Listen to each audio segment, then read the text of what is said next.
Il existe une loi, appelée double peine, qui stipule que lorsqu'on a été jugé et acquitté pour un crime, on ne peut pas être inculpé une seconde fois pour le même crime.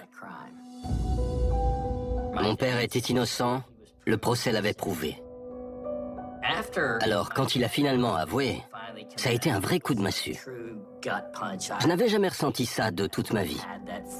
Et je ne pense pas que ça m'arrivera de nouveau. Il n'a pas payé pour son crime.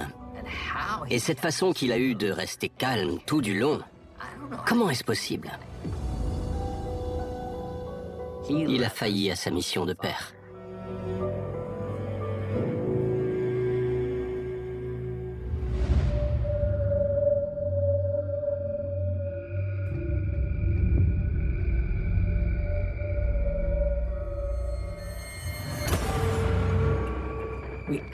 On était certain qu'elle était impliquée. Elle a été une menteuse toute sa vie et une manipulatrice. Dans ma tête, il n'y avait aucun doute. C'était elle la responsable. J'ai une telle haine envers Mary Ann Shore et ce qu'elle a fait à notre famille. Je sais, dans mon fort intérieur, qu'elle a été malveillante une grande partie de sa vie.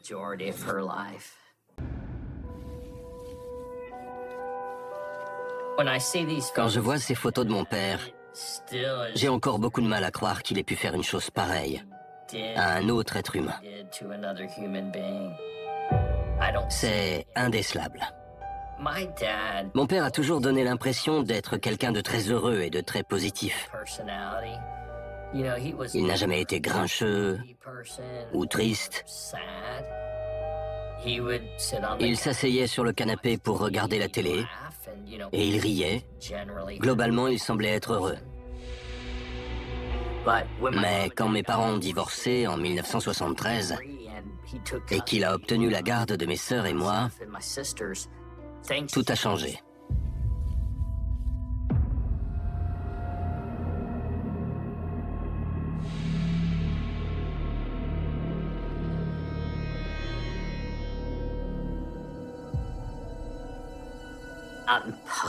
En public, c'était un type gentil et sympathique. Mais à la maison, mon père était un peu différent. Je le trouvais très autoritaire. Tout devait être fait comme il le voulait. Si on ne faisait pas nos corvées parfaitement, il nous criait énormément dessus. Quand il rentrait à la maison, il allait immédiatement inspecter nos chambres pour voir si elles étaient propres et conformes à ses attentes.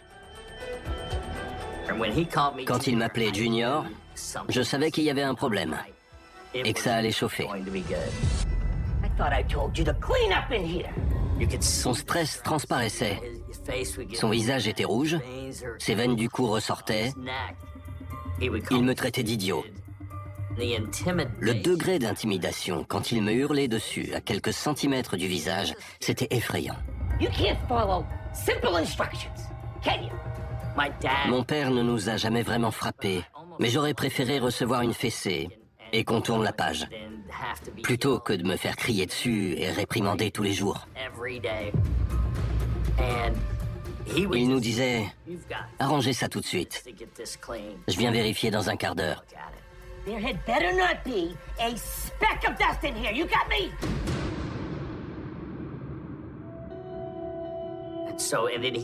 Il allait ailleurs et on se dépêchait pour que tout soit fait comme il le voulait, parfaitement. On n'avait pas le droit de passer l'aspirateur. On devait tout faire à la main, comme si c'était une façon de nous punir. J'ai très mal vécu cette période de ma vie. La plupart du temps, c'était pas drôle de vivre dans cette maison. C'est dingue. Bon, allez.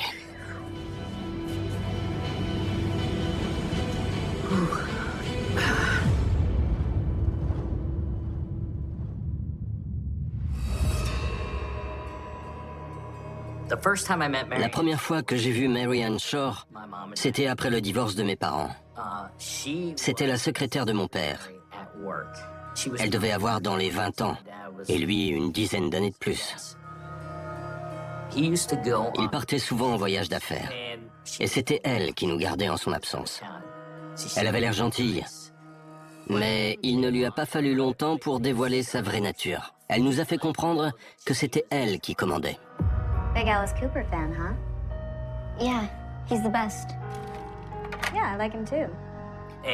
Ce qui m'a notamment permis de comprendre que Marianne cachait très bien son jeu, c'est le jour où elle m'a dit « Je t'achèterai tous les albums d'Alice Cooper si tu dis à ton père que tu m'apprécies et que tu aimes ma présence.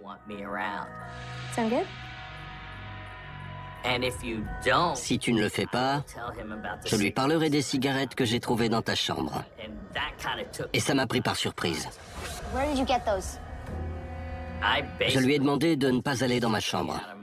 Ça ne te regarde pas. Ce sont mes affaires. À ce moment-là, elle a éclaté de rire. Et m'a dit, je fais ce que je veux. Si tu n'obéis pas à mes ordres ou à mes requêtes, je te balance à ton père. Who's he gonna believe, you or me? C'était effrayant. Quel recours a-t-on à cet âge-là? Si mon père apprenait que je fumais, sa colère serait absolument terrible. Cette idée me terrifiait. Your dad comes home tomorrow. Let me know what you decide. J'ai fait tout ce que Marianne m'a demandé de faire. J'en parlais en des termes élogieux à mon père, tout le temps, à chaque occasion. Je disais, j'aime beaucoup Marianne, c'est une femme très gentille, qui nous traite bien et s'occupe de nous. On s'amuse bien ensemble, je l'apprécie. Tu devrais la garder. C'est à ce moment-là que j'ai compris qu'elle n'était absolument pas digne de confiance. C'était quelqu'un dont il fallait se méfier.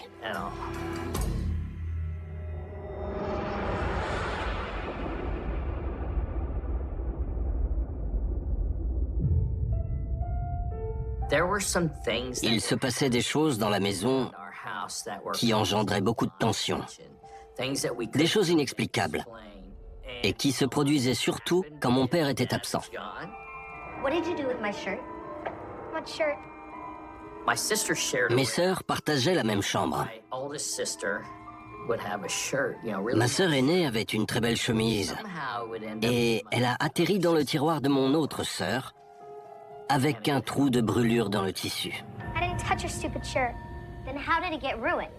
How the hell should I know? Elles ont commencé à se disputer, comme ça peut arriver dans toutes les fratries. Mais ce type d'incident arrivait souvent. Et Marianne ne faisait rien pour stopper ces querelles. Elle restait là, en arrière-plan, comme si elle faisait exprès de laisser la situation s'envenimer. Get off me! Stay out of my stuff. Then you stay out of mine. Plus tard, on a compris que ça venait de Marianne et qu'elle faisait ça pour créer des tensions. Parce que dans sa tête, elle voulait mon père rien que pour elle. Why do you always accuse me of stuff I didn't do? On en a parlé à mon père, mais il ne nous a pas cru. Il nous a traités de menteurs. C'est faux. Et je pense que ça jouait en faveur de Marianne Shore. Toutes ces manigances avaient pour but de se débarrasser de nous. Elle voulait vraiment qu'on s'en aille, pour profiter seule de mon père et de la maison. On ne savait pas encore jusqu'où elle était prête à aller.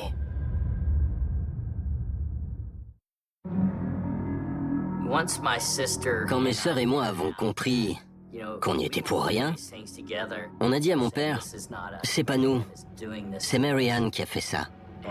Mais il ne nous a pas du tout cru.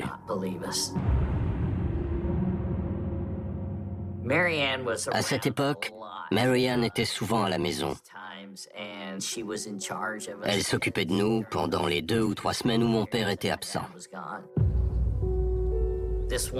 Une fois, un trou est apparu, comme par enchantement, derrière un canapé tout neuf que mon père venait d'acheter. Un vrai trou, gros comme ça. So, how was everything? Not great. Guess who Et found qui a trouvé ce trou? Marianne Shore? Marianne Shore, bien sûr, Wow. pendant le voyage d'affaires de mon père. Trips. And of course. Et elle s'est fait un plaisir de le lui dire. Junior, where are you? And that Ce jour reste the worst l'un des pires de toute ma vie d'enfant. as a child. My Mon dad- père était fou furieux. You explain this. What? This. I've never seen my dad this. Je ne l'ai jamais vu autant en colère. I think his Dans son cou, ses veines devaient avoir grossi de 5 cm. Il était rouge écarlate. He yelled at me Il m'a hurlé dessus easily for an pendant au moins 1 heure.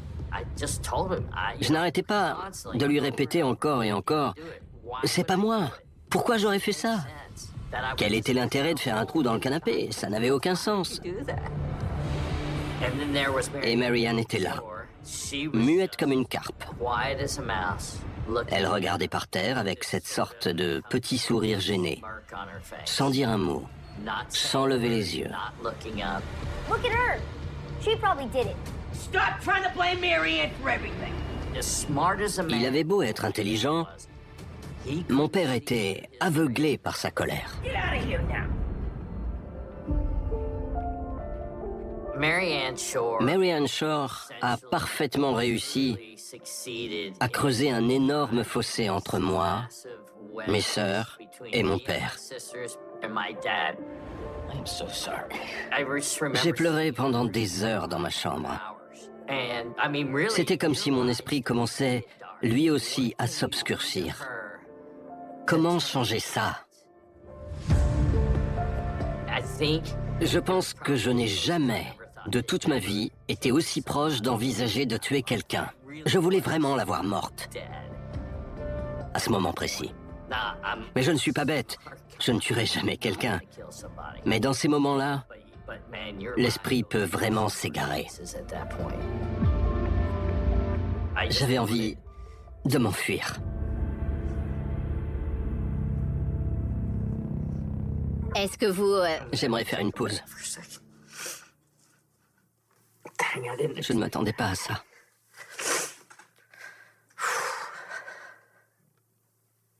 Wow, that took me. Ça fait ressurgir des sales trucs.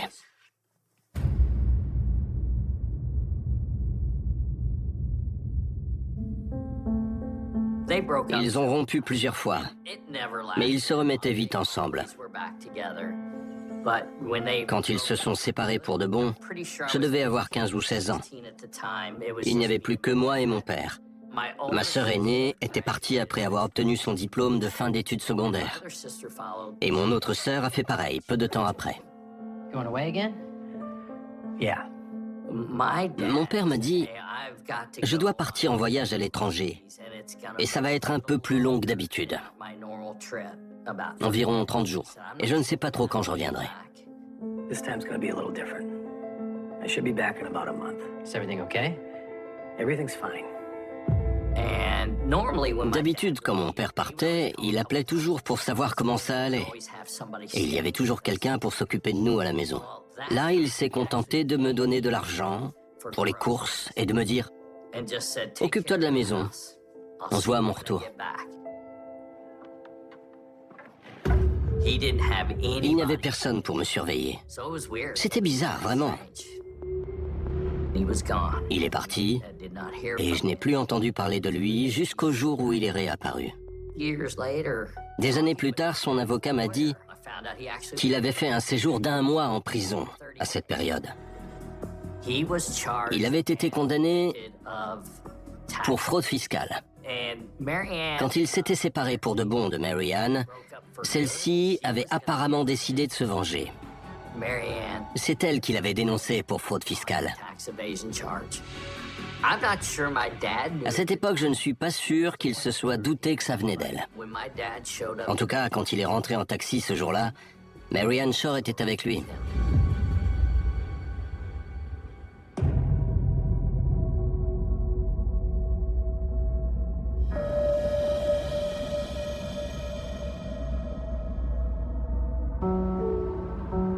The Le jour de ma rencontre avec Brenda, j'étais barman. Ils sont entrés, il nous a présentés et ils ont bu un coup. Girlfriend? Brenda, my son Michael. C'était quelqu'un de discret et calme avec un beau sourire. Très gentille. Elle semblait si différente de Marianne. C'était comme une bouffée d'air frais. Je me suis dit, waouh, il a enfin rencontré une femme qui semble très sympa et authentique. Ils avaient l'air heureux ensemble. We've been dating for a little while now. That's great. Peut-être qu'on n'entendrait plus parler de Marianne Shore.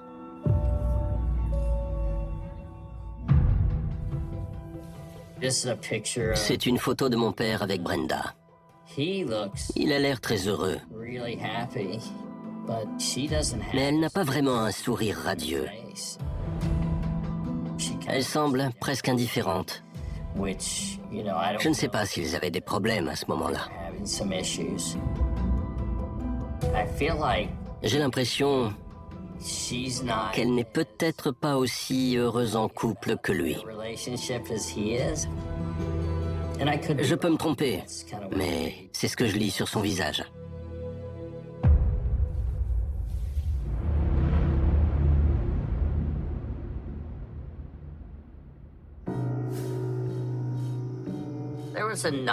Ce soir-là, mon père m'avait invité à dîner parce qu'il avait une annonce à faire.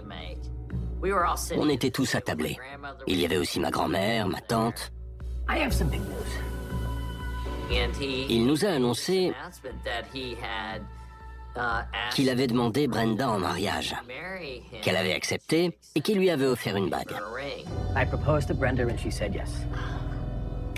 On l'a félicitée, mais ce qui était très étrange, c'est que Brenda n'était pas là.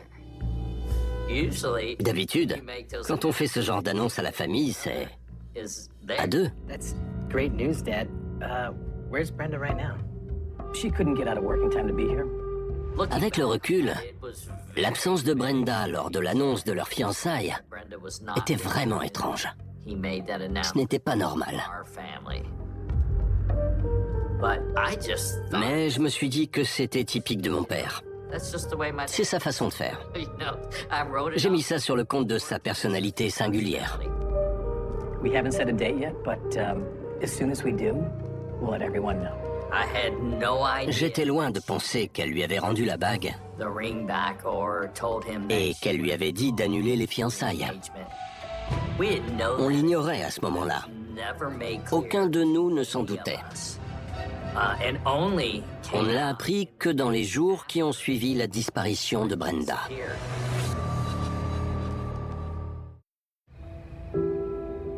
Je travaillais comme barman au restaurant et j'ai reçu un appel. Forte's Tavern. Mon père pleurait. Il m'a dit que Brenda était introuvable. Whoa, whoa, Dad, slow down. What's going on? Je ne l'avais jamais entendu pleurer. Il sanglotait et pleurait à chaudes larmes. Okay, I'll be there as soon as my shift ends. J'ai terminé mon service et j'ai foncé chez mon père, où se trouvaient déjà ma grand-mère et ma tante. Ils étaient assis dans la cuisine et mon père pleurait comme un fou. Dad, are you okay? What happened? Brenda's missing. Je n'avais jamais vu mon père dans cet état.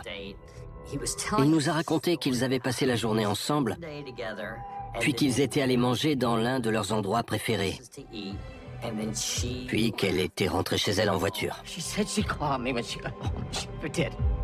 La police a retrouvé sa voiture sur l'autoroute cette nuit-là. Elle avait un pneu crevé, elle avait été forcée, il y avait du sang à l'intérieur et l'autoradio avait été volée. They said there's no sign of her. Personne ne savait où elle était. Ils craignaient le pire. C'était une expérience très gênante de voir mon père sangloter et bredouiller qu'elle avait disparu et qu'elle était probablement morte. Calm down. Il n'arrêtait pas de dire « Je ne sais pas ce que je vais faire sans elle. Je l'aime tant. » know. Quand j'y repense, c'était presque exagéré.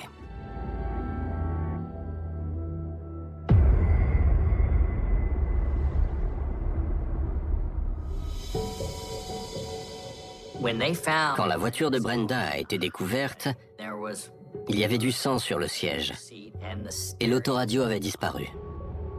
Ce n'était pas le sang de Brenda, ni celui de mon père.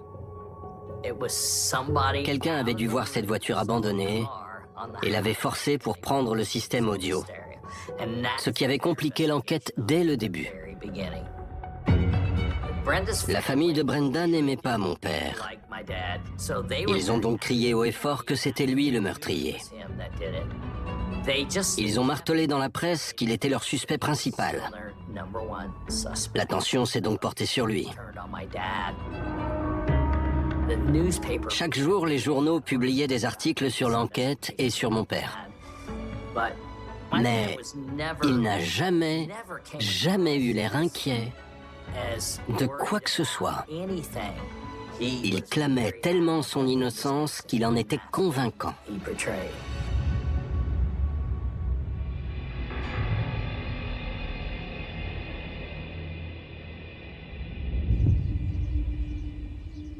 Avant de partir au travail, j'ai pris le journal derrière la porte. Quand je l'ai ouvert, j'ai vu qu'ils avaient trouvé le corps de Brenda. Il y avait la photo de mon père avec « Melignato arrêté pour le meurtre de Brenda Schaeffer ». En gros titre. J'en ai eu le souffle coupé. J'ai dit « c'est pas vrai ». Puis j'ai allumé la télé et aux infos, il n'arrêtait pas de parler de mon père et de son arrestation. Il était inculpé pour meurtre. Je n'y croyais pas, mais j'étais choqué de voir ça. C'était tellement surréaliste. Ça ne pouvait pas être vrai.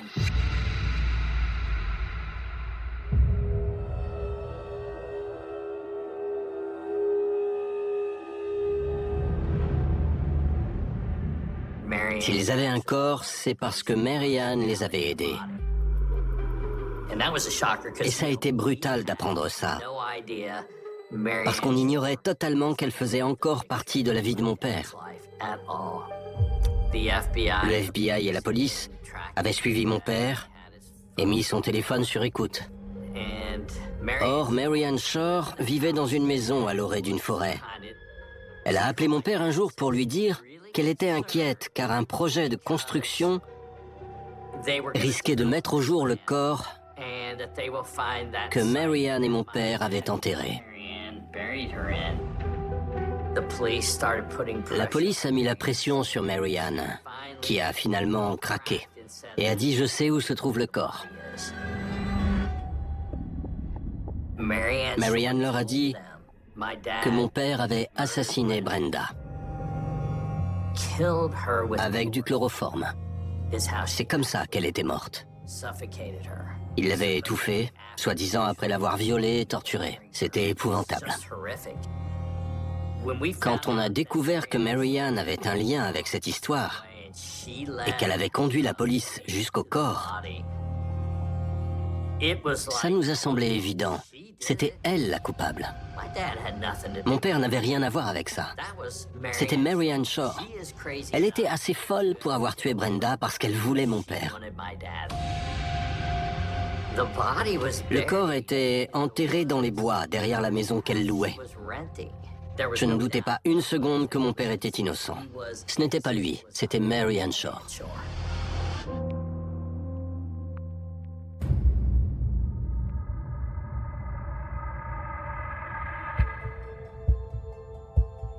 La première fois que j'ai vu mon père après son arrestation, ce qu'il m'a dit m'a beaucoup rassuré.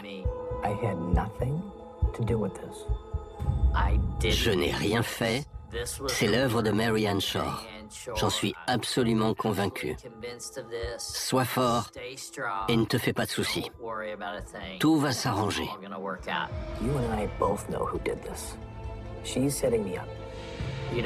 Il ne semblait ni bouleversé, ni angoissé. Sur son visage, on voyait qu'il était calme et confiant. Ça m'a rendu très serein quant à son avenir. I'll be out of here in no time. Okay. I'll see you soon. Mais quand j'y repense, il n'a même pas évoqué Brenda. Il ne parlait que de Marianne et du fait qu'elle ait pu faire ça, au lieu de pleurer la perte de Brenda. Et je crois que je ne lui ai jamais vraiment demandé s'il l'avait tuée. À aucun moment, durant cette visite, je ne lui ai posé la question « As-tu tué Brenda ?»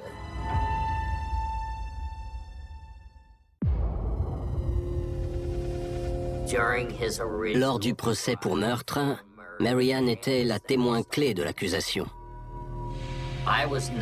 Je n'étais pas présent pour son témoignage, car j'étais un témoin de moralité pour mon père. Mais comme cette affaire était largement couverte par la presse, on a su ce qu'avait dit Marianne.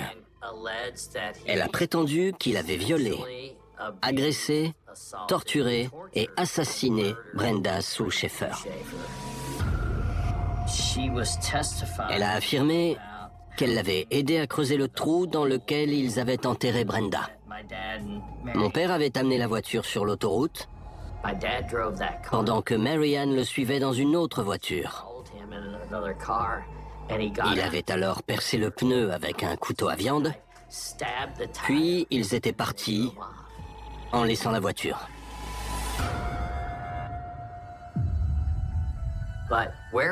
Mais où étaient les preuves dans tout ça? Aucune trace d'ADN n'a été trouvée sur Brenda. Rien du tout. Marianne Shore a affirmé qu'ils avaient pris des photos. Mais la police a fouillé de fond en comble sa maison 2 fois et n'a rien trouvé. Elle a toujours été une menteuse. On ne lui faisait pas confiance et on croyait dur comme fer que c'était elle qui avait tué Brenda. L'enfer n'est rien à côté d'une femme méprisée. C'était la ligne de défense de mon père. Si elle ne pouvait pas avoir Melignato, personne d'autre ne le pourrait. Elle l'avait piégé. On en était certain. Et on pensait qu'elle était prête à tout pour se venger de mon père.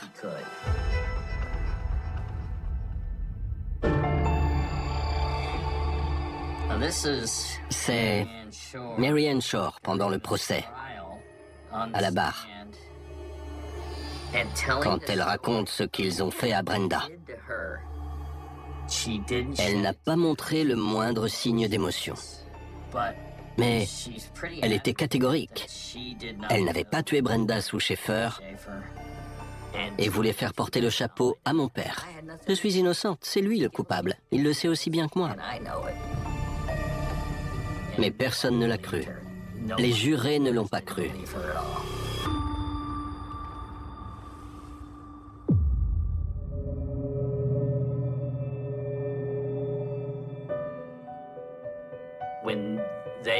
Quand ils ont déclaré mon père non coupable, ils ont enlevé le poids énorme qu'on avait sur les épaules.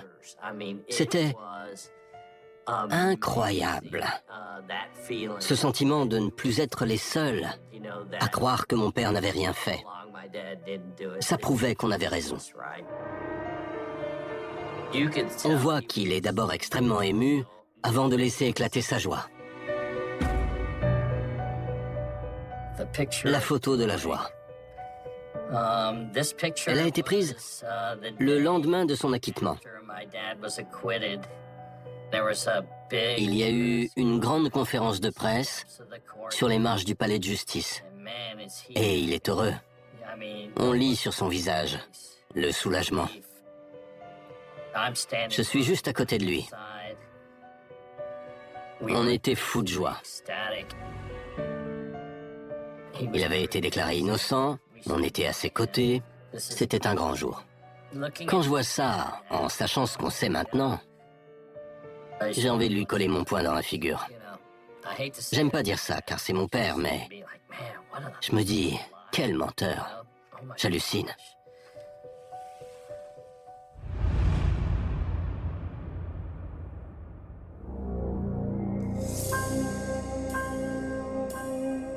Mary Ann Shore avait passé un accord avec le procureur fédéral. Si elle témoignait contre mon père, elle bénéficierait d'une certaine clémence. Je crois qu'elle pensait vraiment échapper à la prison. Finalement, elle a passé 2 ou 3 ans dans un pénitencier fédéral.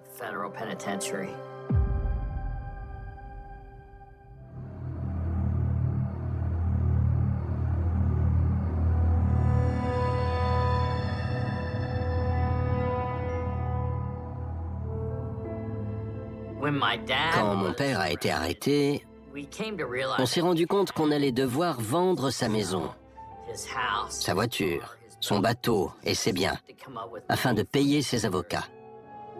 Du coup, quand il a été libéré, il s'est installé chez moi. Il ne sortait pas beaucoup. Il restait presque tout le temps à la maison. 9 mois ont passé. Le jeudi soir, c'était ma soirée bowling. Alors mon père restait sur le canapé à regarder la télé. Il avait l'habitude de veiller tard, alors je savais que je le verrais à mon retour. Je suis rentré aux alentours de 23h30. Quand j'ai franchi la porte, les lumières étaient allumées, la télé aussi. Et il y avait un verre à moitié vide sur la table, à côté du canapé. Mais il n'était pas là. Hey, Dad, I'm back. Je me suis dit, il doit être en bas, en train de faire la lessive. Good night. Je suis allé me coucher.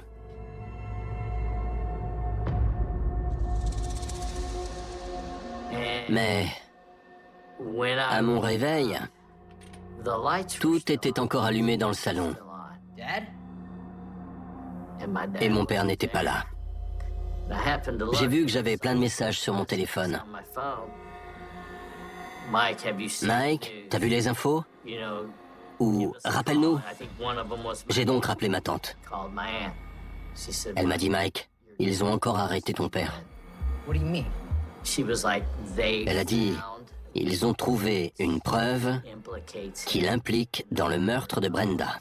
Ils ont trouvé la pellicule photo dont Mary Ann Shore a parlé. Elle était dans l'ancienne maison de Mel. How is that possible? Le nouveau propriétaire voulait changer la moquette. Il a donc fait appel à une entreprise spécialisée.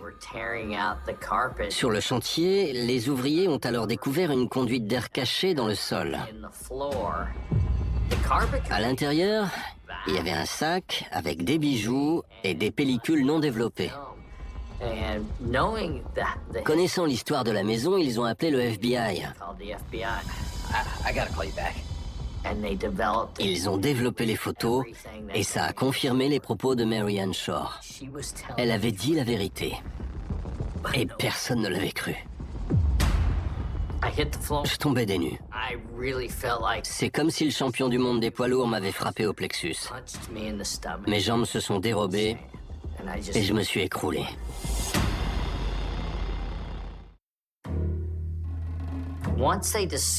Quand la police a découvert ces preuves absolument accablantes qui montraient mon père en train de faire ces choses à Brenda, ils ne pouvaient plus l'inculper pour meurtre.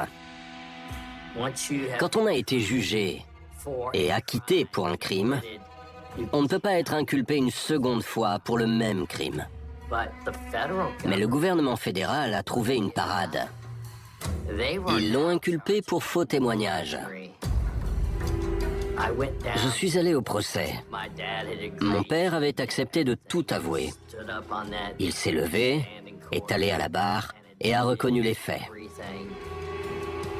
Il a dit qu'il était désolé.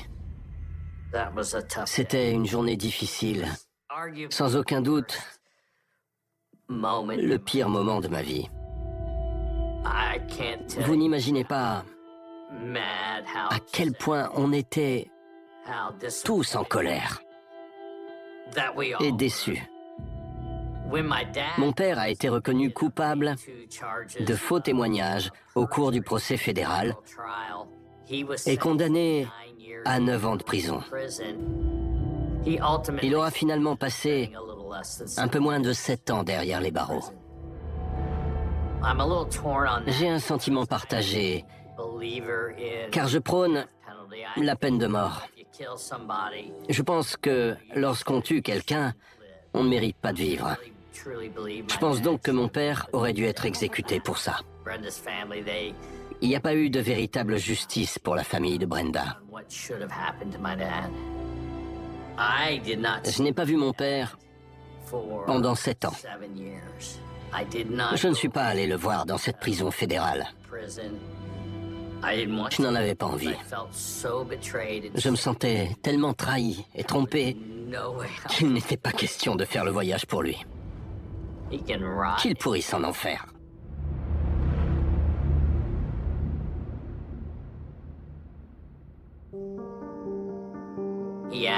Il m'a demandé s'il pouvait vivre avec moi. Après mûre réflexion, j'ai décidé que c'était certainement la meilleure chose à faire. C'était mon père. Il avait besoin d'un toit et n'avait nulle part ailleurs où aller. On a discuté plusieurs fois de cette histoire et il m'a présenté ses excuses au cours de ces conversations en tête-à-tête. Mais on n'a jamais approfondi la question. Quelque part, je n'ai jamais cru qu'il assumait vraiment sa responsabilité. Mon père est finalement resté chez moi pendant 9 à 12 mois après sa sortie définitive de prison. Je ne suis pas sûr de lui avoir vraiment pardonné. J'aime assez mon père pour m'être occupé de lui et avoir fait ce que je pensais être juste. Mais franchement, je ne suis pas certain de lui avoir pardonné pour tout ce qu'il a fait.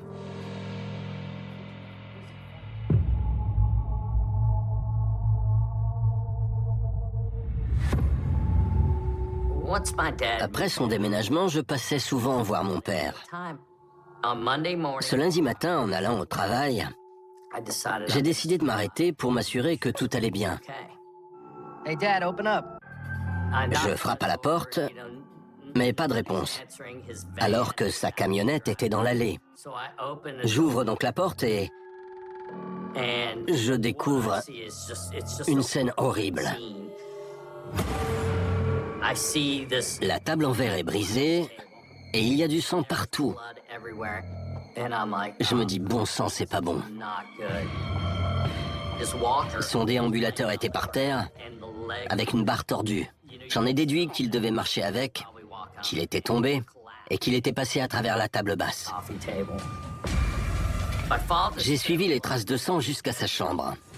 Je suis entré dans la pièce et en me retournant, je l'ai vu assis par terre, contre le mur.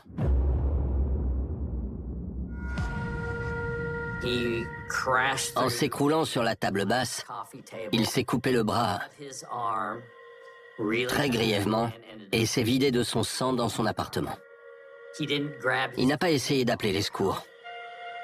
Je pense qu'il a décidé qu'il était temps pour lui de partir.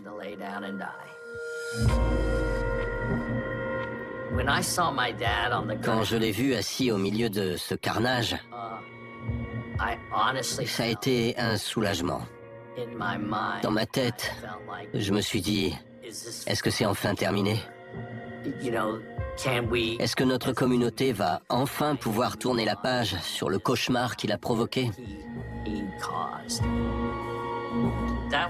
C'est dur de mourir comme ça, mais je crois au karma. Quand Marianne et mon père ont tué Brenda, ils l'ont attachée à une table basse en verre.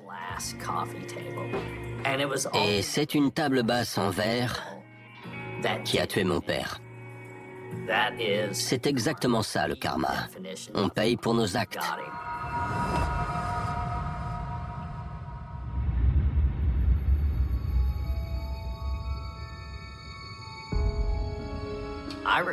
J'ai entendu dire que Marianne Shore était morte, très peu de temps après sa libération. Elle a succombé à un cancer ou à une crise cardiaque. Le rôle de Marianne Shore dans cette affaire est très dur à cerner. Aujourd'hui encore, je crois que c'est elle qui a poussé mon père à tuer Brenda. Son but ultime dans la vie, c'était d'être avec mon père. Et elle était prête à tout pour parvenir à ses fins. Il a tué Brenda, mais je pense que c'est elle qui l'a poussé à le faire.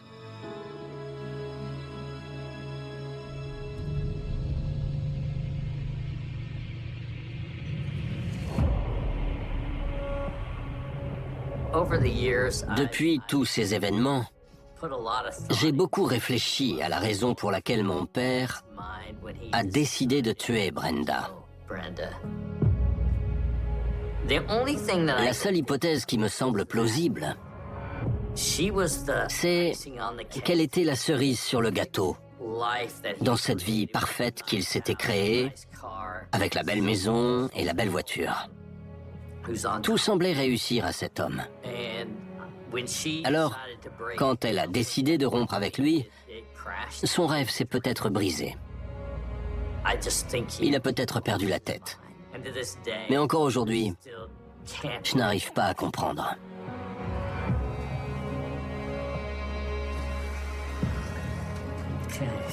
Oui, c'est un album photo que j'ai trouvé avec ma sœur dans la maison de mon père quand on a nettoyé ce qui restait. Il y a des photos de Brenda et lui en vacances en Floride. Et puis, il y a cette partie intéressante avec plein de cartes postales écrites par mon père à Brenda. Quand on a commencé à les lire, ça nous a presque donné des frissons. Ça prouve qu'il était obsédé par cette femme. C'est à la fois troublant et un peu effrayant.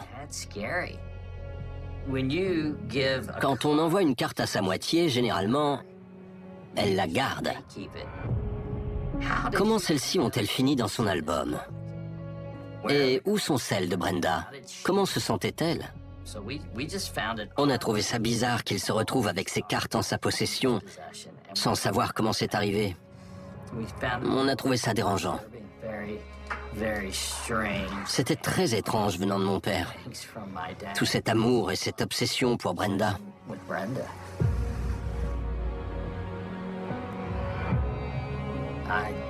J'ai essayé de réprimer ma colère, parce que ça ne mène à rien.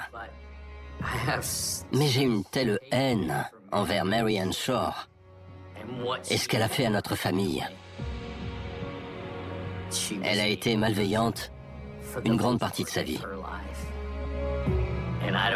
J'ignore comment elle a convaincu mon père de faire ça, mais je reste intimement persuadé que c'est elle qui tirait les ficelles. La nuit est presque immobile sur cette portion perdue du Texas. L'obscurité n'est pas seulement l'absence de lumière, elle est une matière épaisse qui avale les distances et étouffe les sens. La route serpente entre des étendues sèches où le vent trace les sols sans jamais s'arrêter. À cette heure-là, personne ne devrait être là, et pourtant, une voiture est arrêtée sur les basses-côtes, moteur encore tidé. Portière entrouverte comme une bouche figée dans un dernier mot, à quelques mètres. L'herbe ondule doucement, rien ne bouge vraiment. Rien ne crie, rien ne corde. Mais quelque chose vient de se produire, quelque chose qui ne laissera presque aucune trace. Au même moment, une voix surgit dans la nuit. Elle est Hachi. Essoufflée, chargée d'une pure qui ne se cache pas. La voix d'un homme qui parlait trop vite, comme s'il manquait d'air ou de temps. Une voix qui essaie de dire quelque chose d'urgent, mais dont les mots semblent se perdre avant d'atteindre leur destination. Au bout du fil, un opérateur écoute, tente de comprendre, demande de répéter. Mais la voix continue, confuse, pressée, comme si celui qui parlait regardait sans cesser par-dessus son épaule. Cet homme s'appelle Brandon Lawson ***. Il n'appelle pas pour raconter une histoire. Il appelait parce qu'il pensait être en danger ou parce qu'il l'est déjà. Personne ne le sait encore, mais cet appel sera la dernière preuve indiscutable que Brandon Lawson était vivant cette nuit-là. La voiture, abandonnée sur le bord de la route, semble presque ordinaire, pas d'impact visible. Pas de sang, pas de lutte apparente. Les phares sont éteints, mais la scène n'a rien de paisible. Il y a quelque chose de profondément faux dans cette immobilité, comme si la réalité s'était arrêtée une fraction de seconde trop tôt. Là sont derrière, elle est un décor incomplete. Brandon ne se trouve pas à l'intérieur. Il n'est pas allongé sur le siège. Il n'est pas effondré près du véhicule. Il n'est nulle part où l'on s'attendrait à trouver un homme qui aurait eu un accident ou qui aurait décidé de s'arrêter pour se reposer. Il est simplement absent. Comme s'il s'était évaporé. Quelque chose place tout. La nuit n'avait rien d'exceptionnel. Brandon roulait. Sous, avalant les kilomètres dans cette obscurité qu'il connaissait bien. Le Texas rural n'est pas tendre avec ceux qui s'y perdent, mais il n'est pas non plus un labyrinthe impénétrable.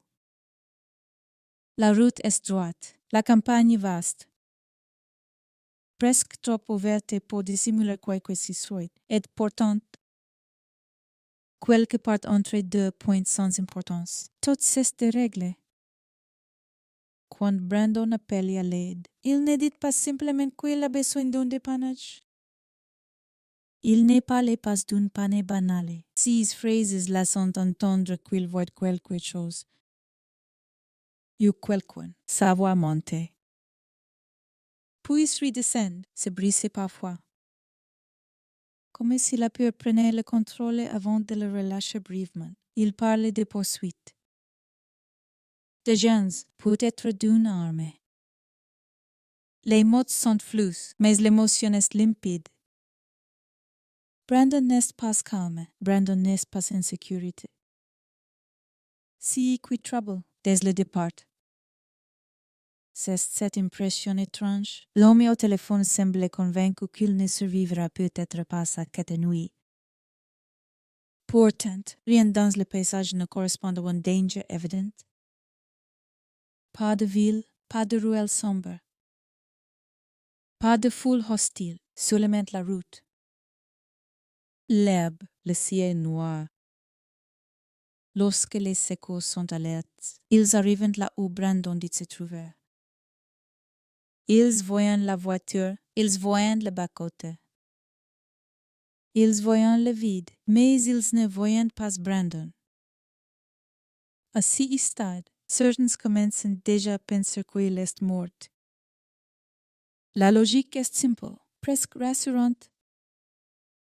Un homme seul de nuit, dans une zone isolée, peut-être un malaise, peut-être un accident, peut-être une fuite paniquée qui s'est mal terminée. Le corps doit être là quelque part. Il suffit de chercher. Sauf que le corps ne se montre pas. Les minutes deviennent des heures. Les heures deviennent des jours et la certitude d'un décès. C'est confortable au début, commence à se fissurer. Car la nuit de Brandon n'a pas laissé qu'une mort laisse habituellement derrière elle. Pas de traces évidentes. Pas de scène finale, pas de conclusion.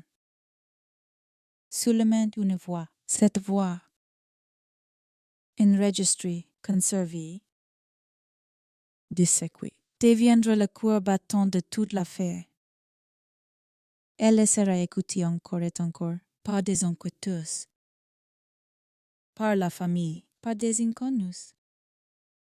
Chacun y entendra quelque chose de différent. Certains perçoivent des mots clairs là où d'autres n'entendent que du souffle. Certains pensent comprendre ce que Brandon essayait de dire, d'autres affirment que son discours est altéré, difforme, peut-être même hallucine.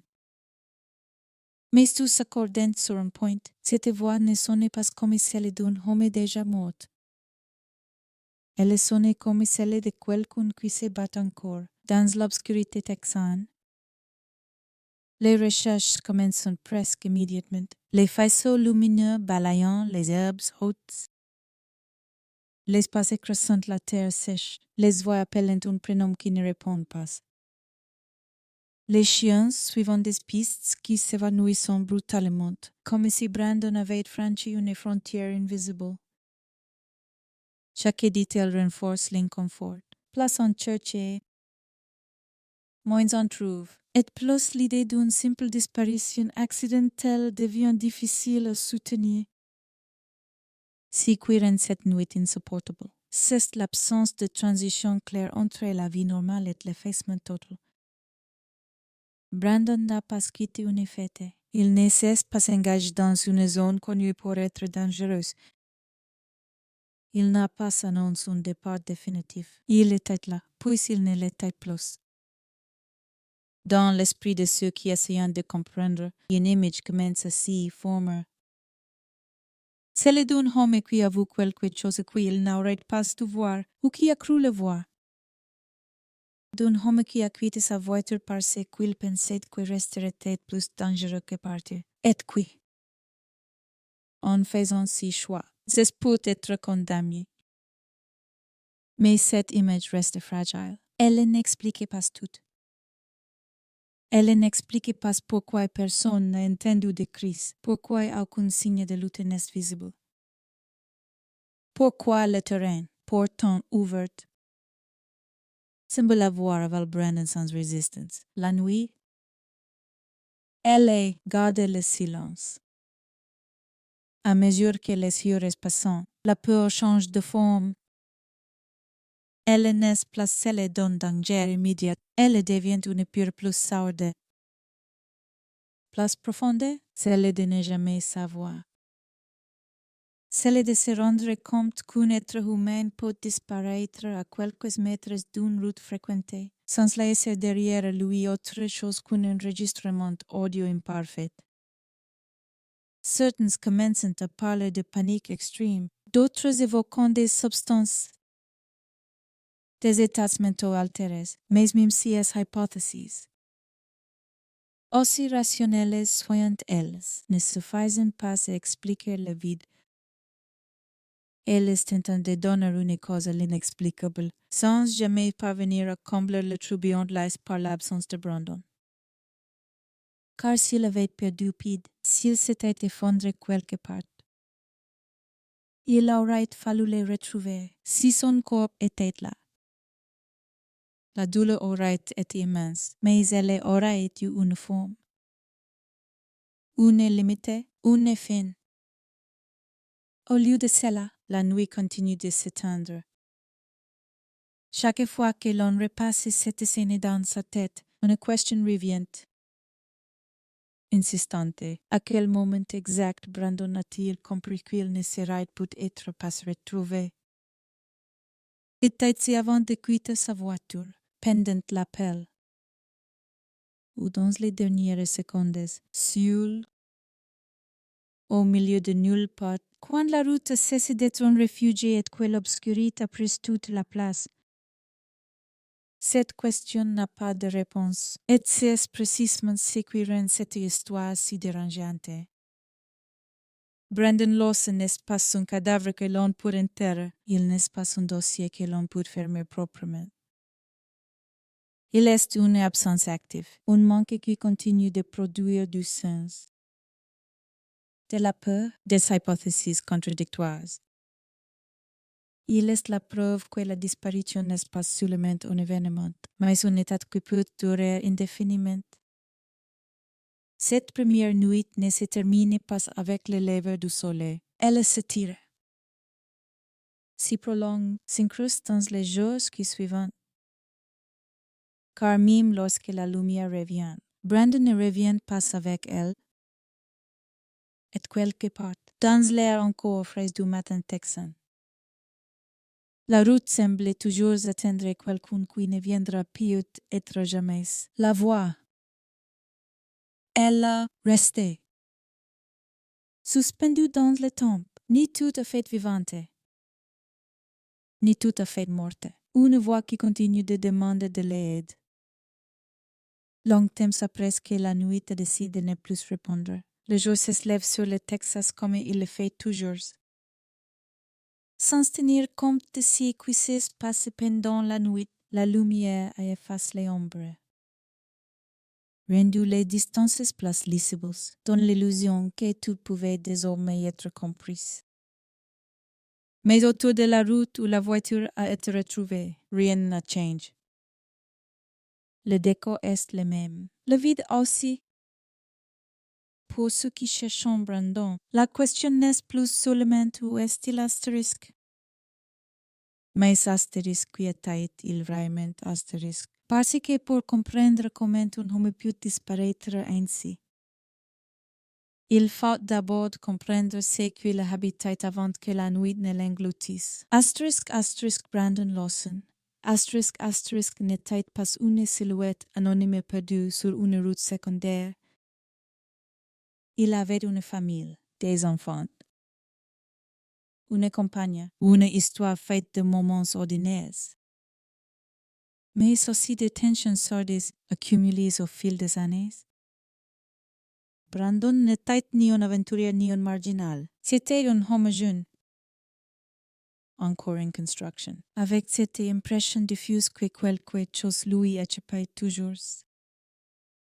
Dans les souvenirs de ceux qui l'ont connu, Brandon apparaît comme quelqu'un de profondément attaché au sien. Mais souvent en lutte contre lui-même, il pouvait être présent, affectueux, impliqué, puis soudain distant. Nerveux, comme si une inquiétude intérieure refusait de se taire. Cette dualité n'était pas spectaculaire, elle était discrète. Presque banale, et c'est précisément ce qui la rend importante. Car les disparitions ne commencent presque jamais dans le vide. Elles prennent racine bien avant l'instant où quelqu'un cesse d'être visible. Brandon vivait avec une pression constante, celle de devoir tenir, de rester fonctionnel, de ne pas s'effondrer. Les responsabilités s'accumulent, les attentes aussi, et parfois, chez certaines personnes, cette accumulation crée une fatigue que rien ne soulage vraiment, pas même la mort des proches. La nuit de sa disparition n'est pas tombée sur un homme apaisé. Elle est venue frapper quelqu'un déjà sous tension. Les choses qui ont précédé son départ n'avaient rien d'exceptionnel en apparence. Pas de dispute spectaculaire. Pas d'adieu dramatique. Pas de décision annoncée.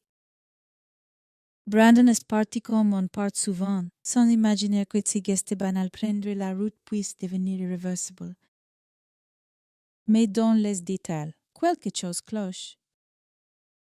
Ceux qui ont parlé avec lui ces jours-là évoquent un comportement plus agité que d'habitude, une nervosité mal définie.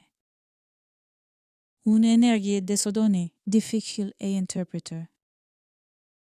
Rien qui justifie une alerte immédiate, mais suffisamment pour laisser une impression étrange après coup. C'est souvent ainsi que les histoires se réécrivent, si qui semblaient insignifiantes deviennent soudain leur de sens. Brandon n'était pas étranger aux moments de panique intérieure. Il connaissait ces instants où le corps s'emballait, où les pensées s'entrechoquent, où la réalité paraît soudain hostile sans raison évidente. Pour certains, si sont des tempêtes passagères. Pour d'autres, si sont des failles qui s'élargissent lentement. Si écrire son cas si troublant, c'est ce que rien ne permet d'affirmer qu'il avait perdu pied. Et rien ne permet non plus d'affirmer qu'il allait bien quand il prend la route cette nuit-là. Il emporte avec lui tout ce qu'il est, ses forces, et ses fragilités, ses peurs non dites. Et sur cette route sombre, Ces éléments vont entrer en collision avec quelque chose, un événement. Une perception, une menace réelle ou imaginaire qui déclenchera la suite. Si n'est pas un hasard si, dans son appel, Brandon ne parle pas comme quelqu'un qui a simplement besoin d'aide mécanique. Sa voix porte une urgence existentielle. Il ne cherche pas seulement à être secouru, il cherche à être cru.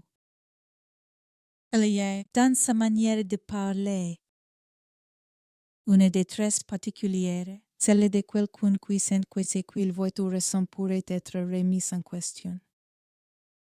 Comme s'il savait déjà que ce mot serait rien de séquence, mais en doute. Rationalizes, cette peut d'être incomprise transparaît dans chaque soufflet. Pour sa famille, cette voix est insupportable. Parce qu'elle ressemble à Brandon, et parce qu'elle ne ressemble pas à un homme délirant ou inconscient.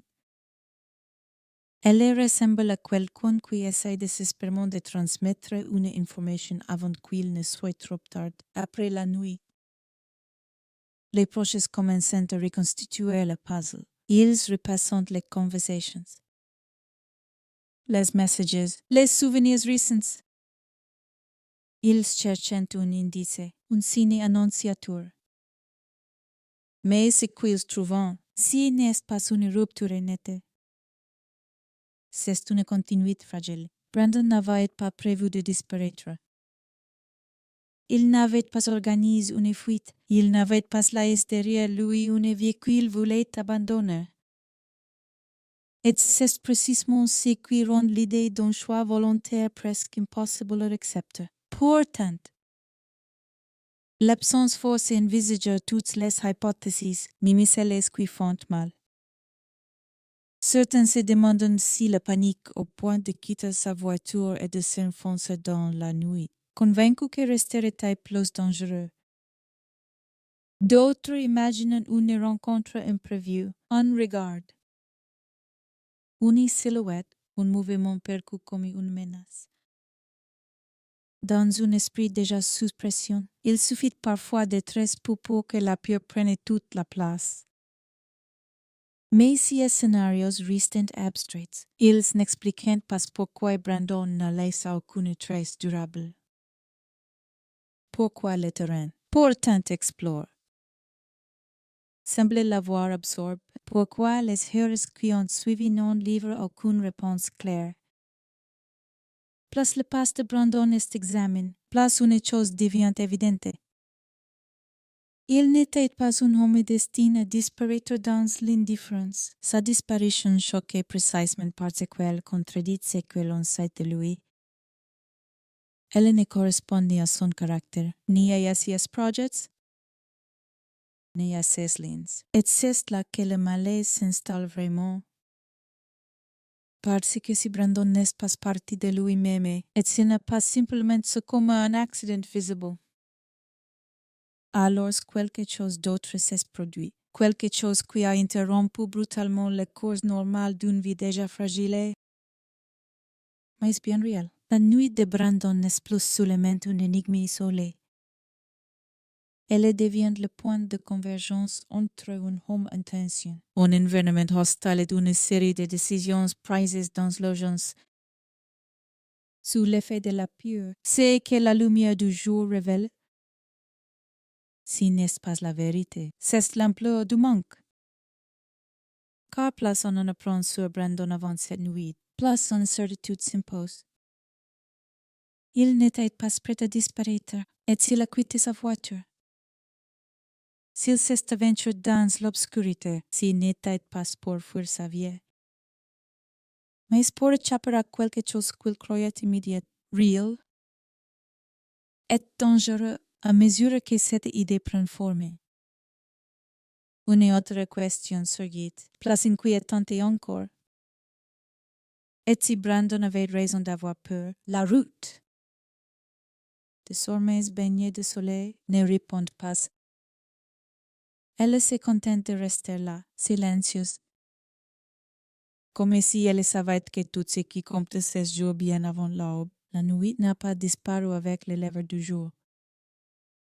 Elle s'est simplement déplacée. Elle est restée enfermée dans les minutes qui ont précédé la disparition des ***. Brandon Lawson ***. Dans cette zone flouée où le temps cesse d'être linéaire et devient instable, presque liquide. Pour comprendre ce qui s'est joué, il faut revenir à cette tranche précise de la nuit où tout commence à se déformer. Brandon roule depuis un moment déjà. La route est longue. Monotone, hypnotique. Les phares découpant le bitume et l'herbe sèche. Toujours la même image qui se répétait. Mais à l'intérieur de la voiture, quelque chose change. La tension montait, pas brusquement, lentement, comme une pression qui s'accumule derrière les tempêtes. Et un moment difficile à situer exactement. Brandon s'arrête. Ce n'est pas une arrêt net, violente. C'est une décision qui semble prise dans l'urgence mais sans panique visible. Il s'égare sur le bas-côte.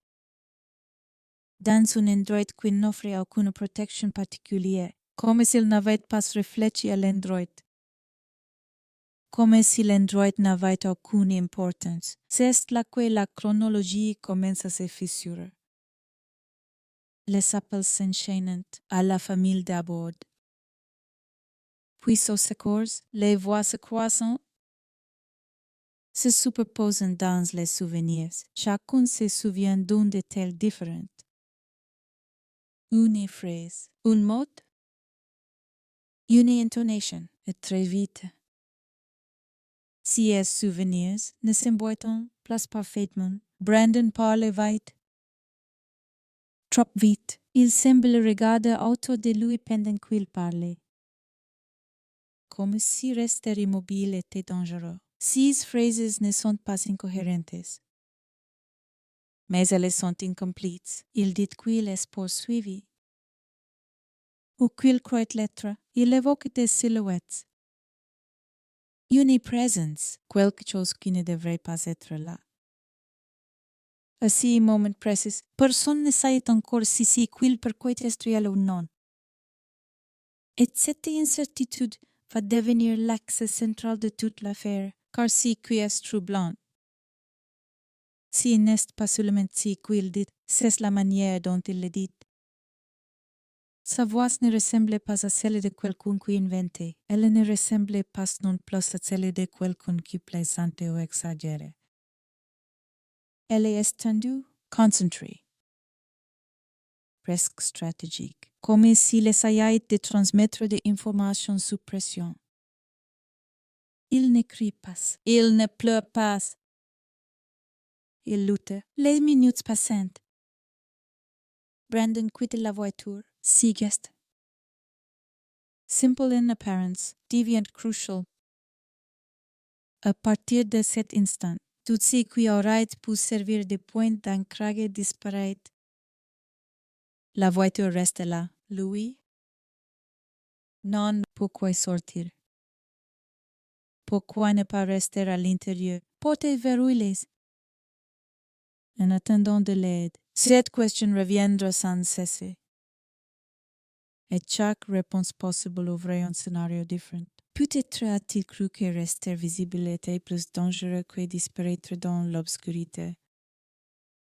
Peut-être a-t-il entendu quelque chose, vu quelque chose. Peut-être a-t-il simplement paniqué à l'idée d'être coincé. Ce qui est certain, c'est que Brandon s'éloigne suffisamment pour que sa trace commence déjà à se dissoudre, quand l'opérateur du 911 tente de clarifier la situation. La communication devient encore plus étrange. Brandon semble parler de gens, de mouvements, de menaces. Mais le lien est mauvais, les mots se coupent. Les silences s'étirent. Et dans ces silences, l'imagination de ceux qui écouteront plus tard fera son œuvre, chaque seconde de cet appel sera analysée, ralenti, amplifié.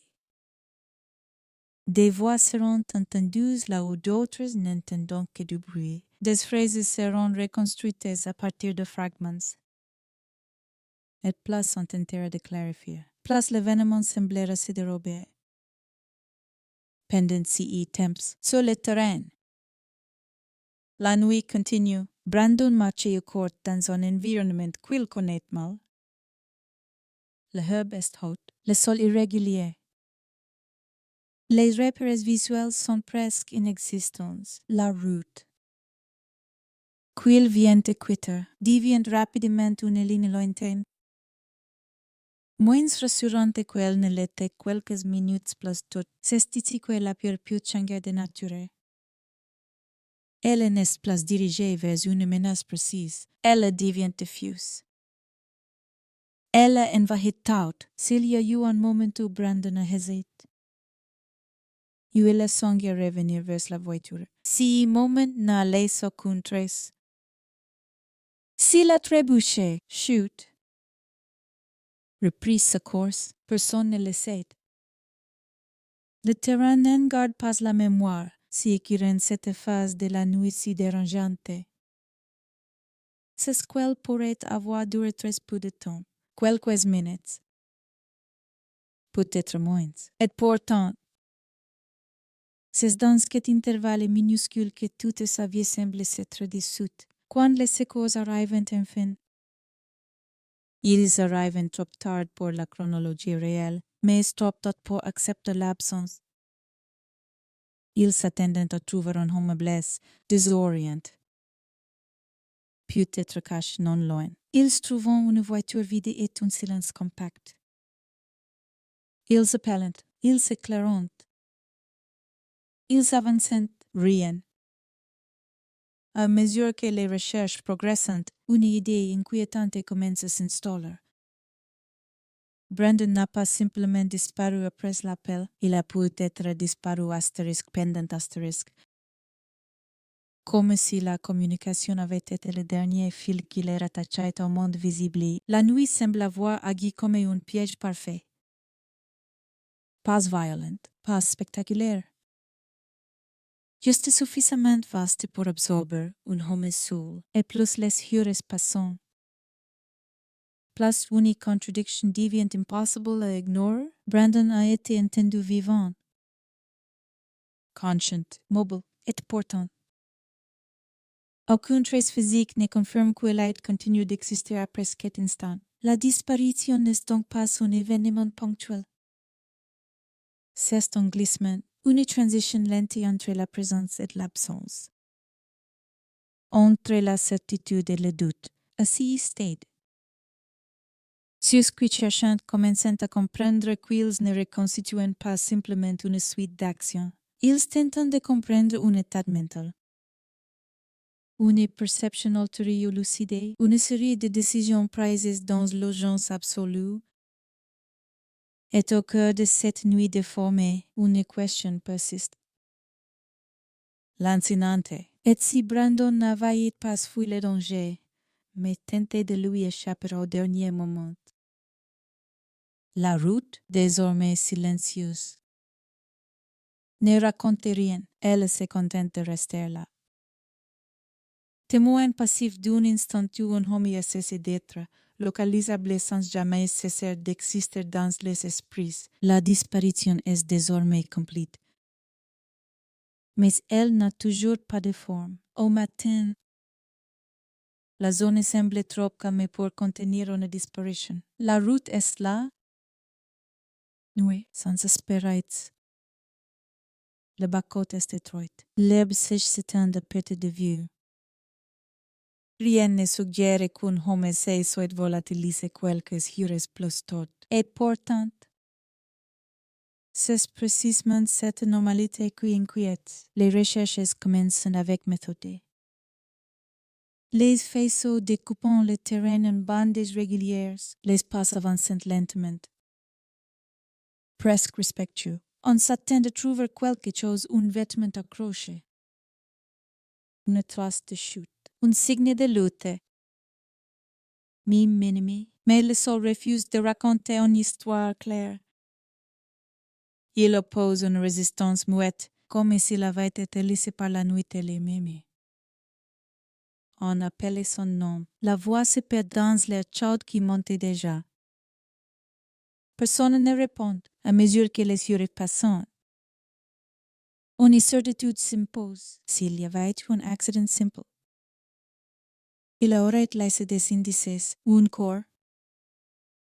Même dissimulé, venait pas se trahir. Une blessure, même fatale. La liste des marques aurait si rien, pas de sang.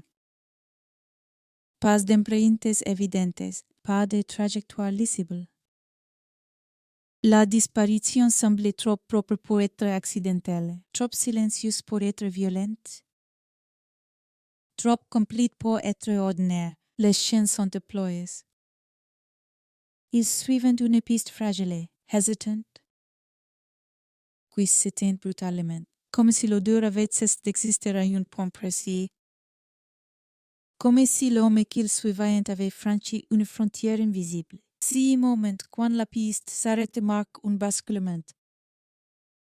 Jusqu'ici, on cherchait un homme. À partir de là, on cherchait une explication. Les équipes élargissant le périmètre, on regarde vers les fosses, les buissons, les terrains voisins. On imagine des scénarios, une chute suivie d'une immobilisation. Une panique qui conduit à se cacher, une désorientation totale. Mais chaque hypothèse se heurtait à la même impasse. Rien ne vient le tailler. C'est alors que la peur change de camp. Au lieu de s'inquiéter pour le homme disparu, on commence à douter du lieu lui-même. Comment un espace si ouvert peut-il avaler quelqu'un sans résidu? Comment un homme en mouvement peut-il disparaître à quelques dizaines de mètres d'une route sans laisser une trace exploitable? La logique vacille. Les certitudes osent. Très vite, une idée s'installe. Peut-être que l'erreur se situe dans la manière de chercher. Peut-être que le terrain n'est pas le problème. Peut-être que la disparition ne s'est pas produite là où l'on croit. Cette pensée est inconfortable, car elle remet en question le seul point fixe de l'affaire. La voiture. Justement, devient un symbole. Elle est le dernier objet certain, le dernier repère. Tout converge vers elle, est portante. Elle n'explique rien. À l'intérieur, rien d'anormal, pas de désordre, pas de signe de lutte. Elle donne l'impression d'un arrêt temporaire. Pas d'une rupture définitive. Les inquiétudes s'y accrochent, car sans elle, il ne resterait presque rien. Dans les heures qui suivent, les témoignages sont recueillis. Des gens ont-ils vu quelque chose, entendu un cri? Aperçu une silhouette. Les réponses sont floues, tardives, imprécises. La nuit a été calme, disent-ils. Trop calme. Personne n'a remarqué quoi que ce soit d'inhabituel.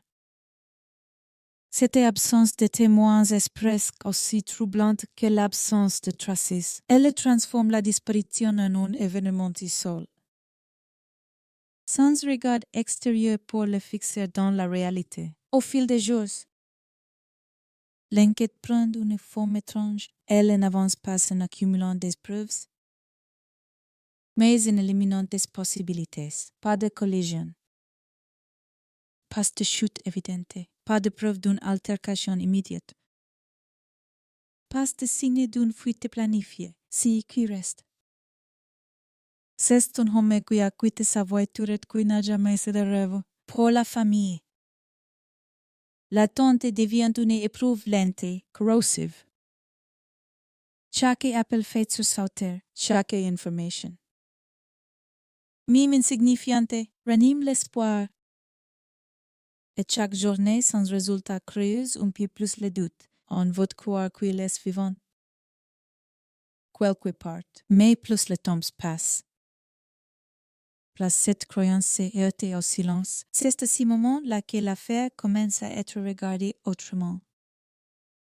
Non plus comme une recherche urgente, mais comme un mystère. Un dossier qui se passe non pas de faits, mais des questions. La voix enregistrée, déjà, prend de l'importance. On la réécoute. On la compare au terrain. On se demande si ce qu'il décide correspond vraiment à l'endroit où il se trouvait. S'il parlait de la route, de l'herbe, ou de quelque chose que personne d'autre n'a vu. Peu à peu, une hypothèse dérangeante apparaît. Et si Brandon n'avait pas disparu après que les secours ont été alertés? Mais astérisque avant astérisque qu'ils ne puissent intervenir efficacement. Et si le thème réel de la disparition n'avait été si court qu'aucune réponse humaine n'aurait pu l'empêcher? Cette idée est difficile à accepter, car elle implique une forme d'impuissance totale. Elle suggère que, malgré les appels, malgré la mobilisation, l'issue était peut-être déjà scellée. Mais même cette hypothèse laisse un vide. Elle n'explique pas comment un homme peut se faire ainsi. Sans laisser derrière lui la moindre certitude matérielle, à mesure que les jours s'accumulent, la recherche se transforme en veille, on surveille. On espère, on attend un signe qui ne vient pas. La route retrouve son trafic habituel, les champs reprenant leur immobilité tranquille. La vie continue autour d'un point fixe où rien n'a été résolu, est au centre de ce point. Il n'y a pas un corps, il n'y a pas une scène. Il y a une absence. Cette absence devient le cœur de l'affaire. Elle attire les hypothèses, les théories, les interpretations. Elle résiste à toutes les tentatives de la combler. Plus on cherche à la comprendre, plus elle s'approfondit. À ce stade, une chose est claire. Si Brandon est mort, il est d'une manière qui refuse de se laisser prouver. Et s'il est vivant, alors il a franchi un seuil que personne ne sait identifier. La recherche, désormais, ne consiste plus seulement à retrouver un homme, elle consiste à comprendre comment la réalité peut se fissurer au point de laisser disparaître quelqu'un en pleine nuit. Sans bruit, sans trace, sans conclusion, et cette question, une fois posée, ne cessera plus de hanter Dios qui s'y confrontent. À mesure que l'enquête piétine, le vide laisse par Brandon cesse d'être neutre. Il devient actif, il appelle des explications.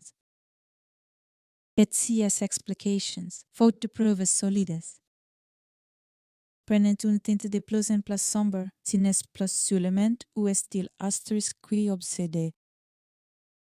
Mais astérisque c'est qui a pu lui arriver astérisque surtout. Astérisque c'est que l'on n'ose pas regarder en face astérisque. Très vite, les hypothèses s'installent.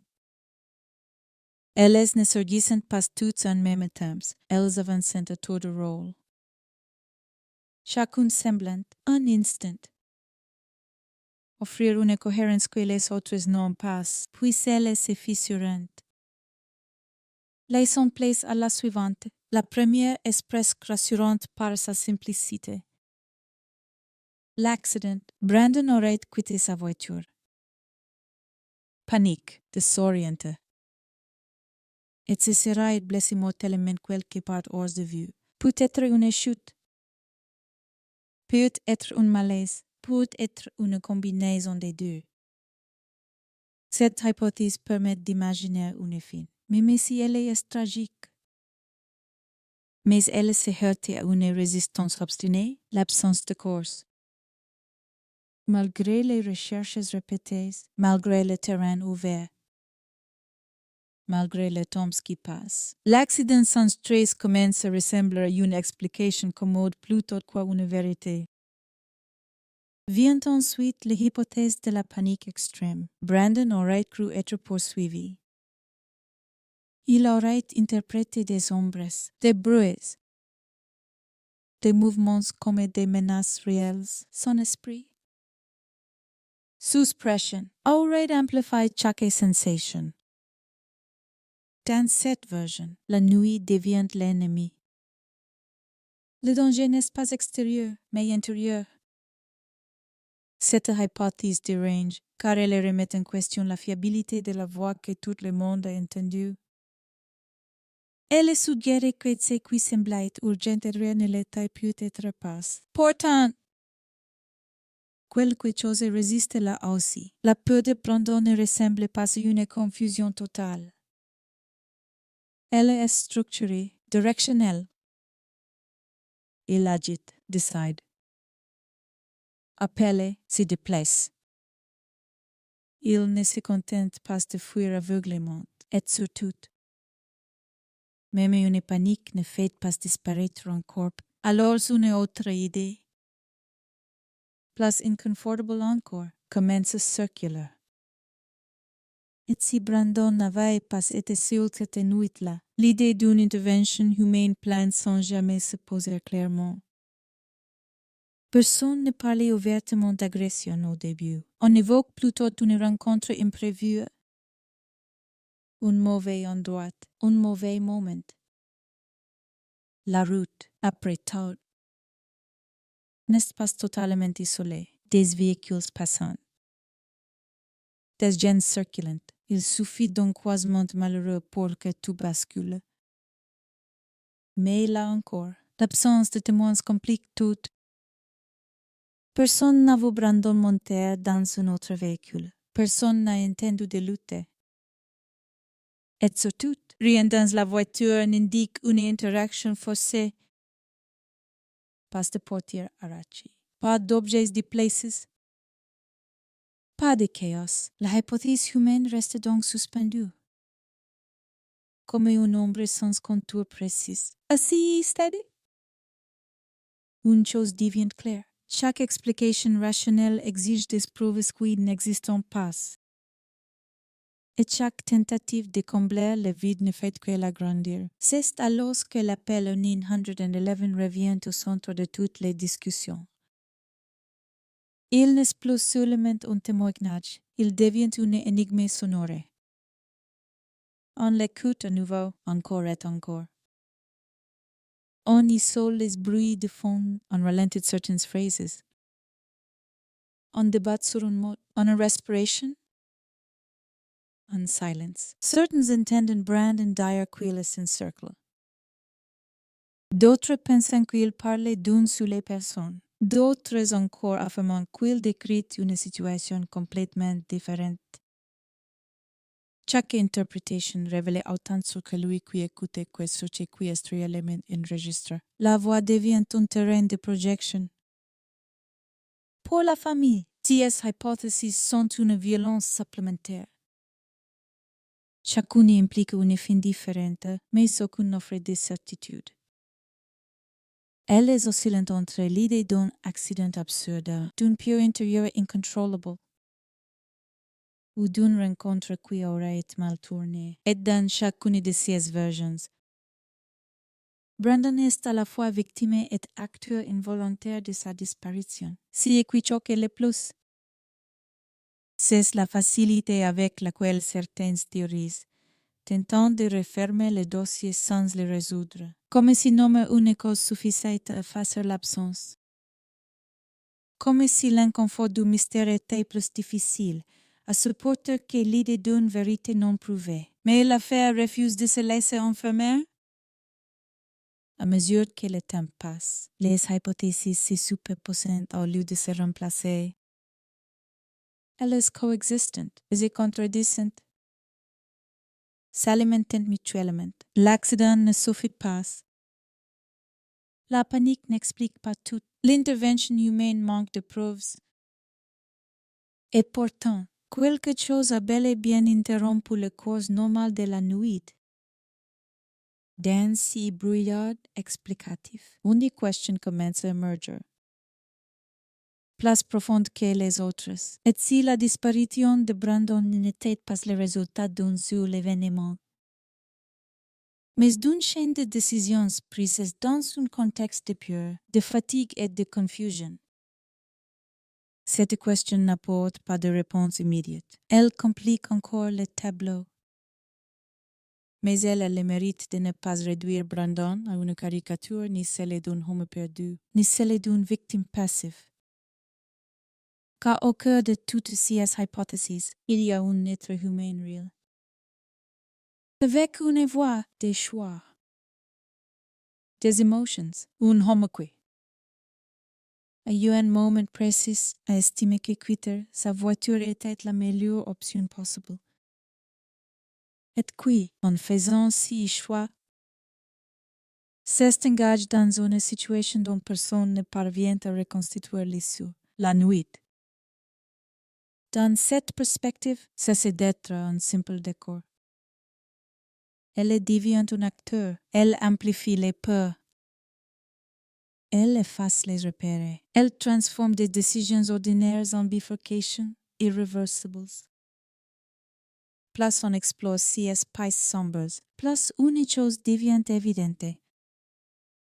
Aucune d'elles n'offre de consolation. Chacune retire quelque chose. La certitude, l'espoir, la compréhension est à leur place. Il ne reste qu'un sentiment persistant de malaise, car si Brandon a disparu à cause d'un enchaînement d'événements ordinaires, alors cela signifie que la frontière entre la normalité et l'effacement est plus fragile qu'on ne veut l'admettre. Et si, au contraire, quelque chose d'exceptionnel s'est produit, alors si quelque chose laisse étonnamment peu de traces, dans les deux cas, la conclusion est la même. La disparition de ** Brandon Lawson ** résiste à toute tentative de simplification. Elle oblige à regarder en face une réalité dérangeante celle où toutes les hypothèses sont possibles, mais aucune n'est suffisante. Et plus cette réalité s'impose, plus la voix entendue cette nuit la cesse d'être un appel isolé.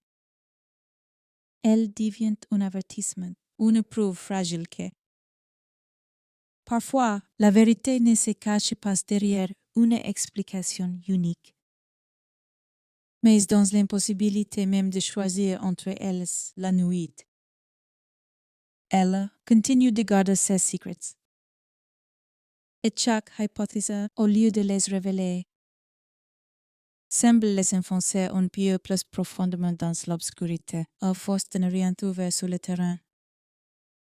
L'enquête finit par se replier sur ce qui reste, et ce qui reste. C'est une voix. L'enregistrement de l'appel devient plus qu'un élément du dossier. Il devient une obsession. On ne cherche plus Brandon dans les herbes ou les fosses, mais dans les silences, les respirations, les microfractures du son, là où les réels. Peut-être, elle a une empreinte involontaire. La voix de ***, Brandon Lawson *** n'est pas celle d'un homme qui raconte après coup. Elle est celle de quelqu'un qui vit l'instant.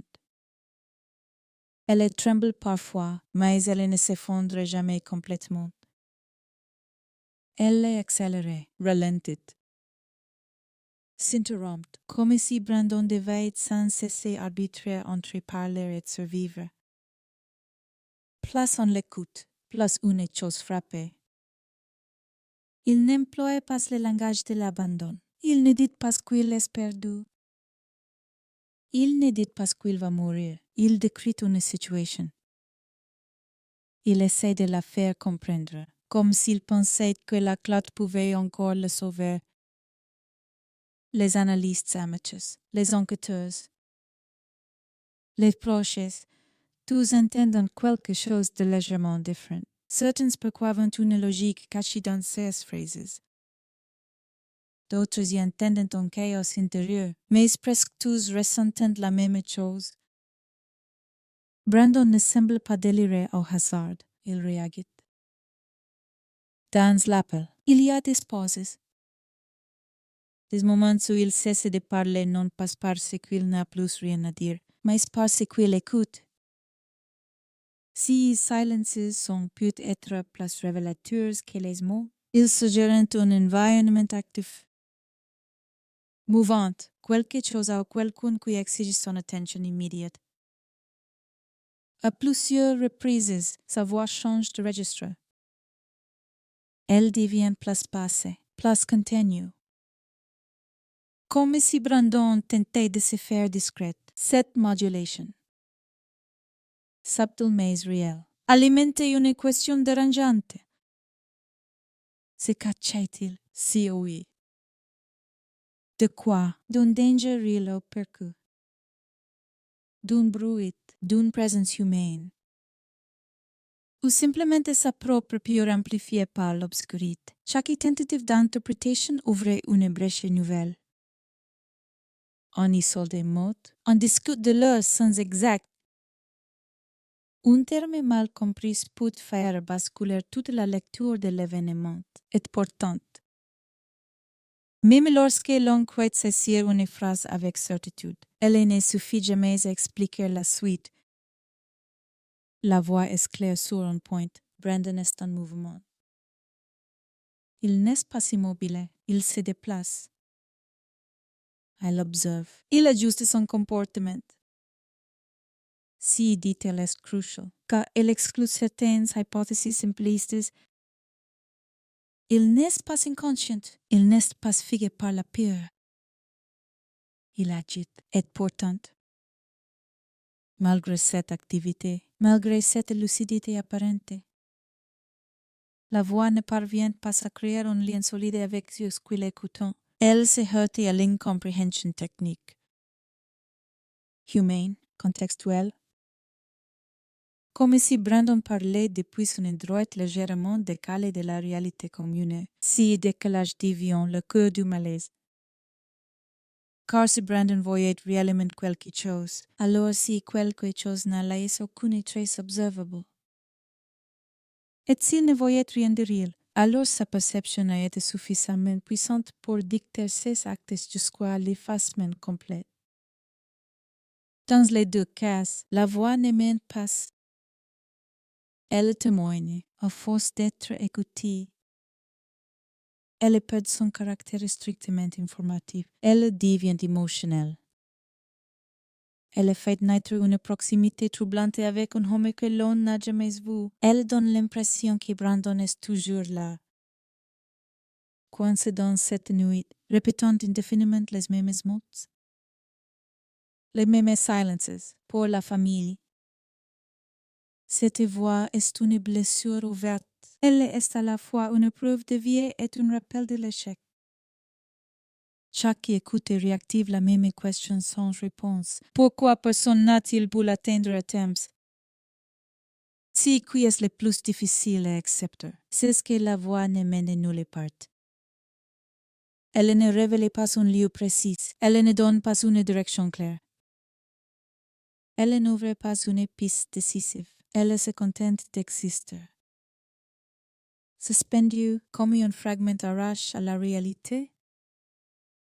À ce stade de l'histoire, la disparition de Brandon cesse d'être uniquement spatiale. Elle devient perceptive. Il n'est plus seulement introuvable sur une carte. Il est introuvable dans une interprétation unique. Chaque écoute crée une version différente de la nuit.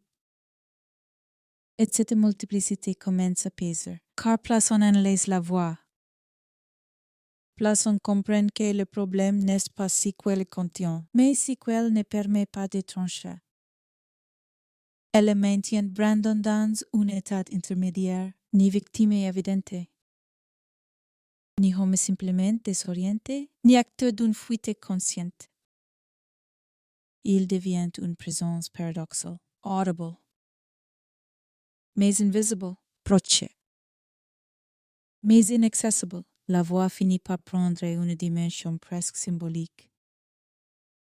Elle incarne cette frontière fragile entre la réalité partagée et l'expérience individuelle. Elle rappelle que deux personnes peuvent vivre le même lieu, les mêmes moments, est un percevoir des mondes radicalement différents.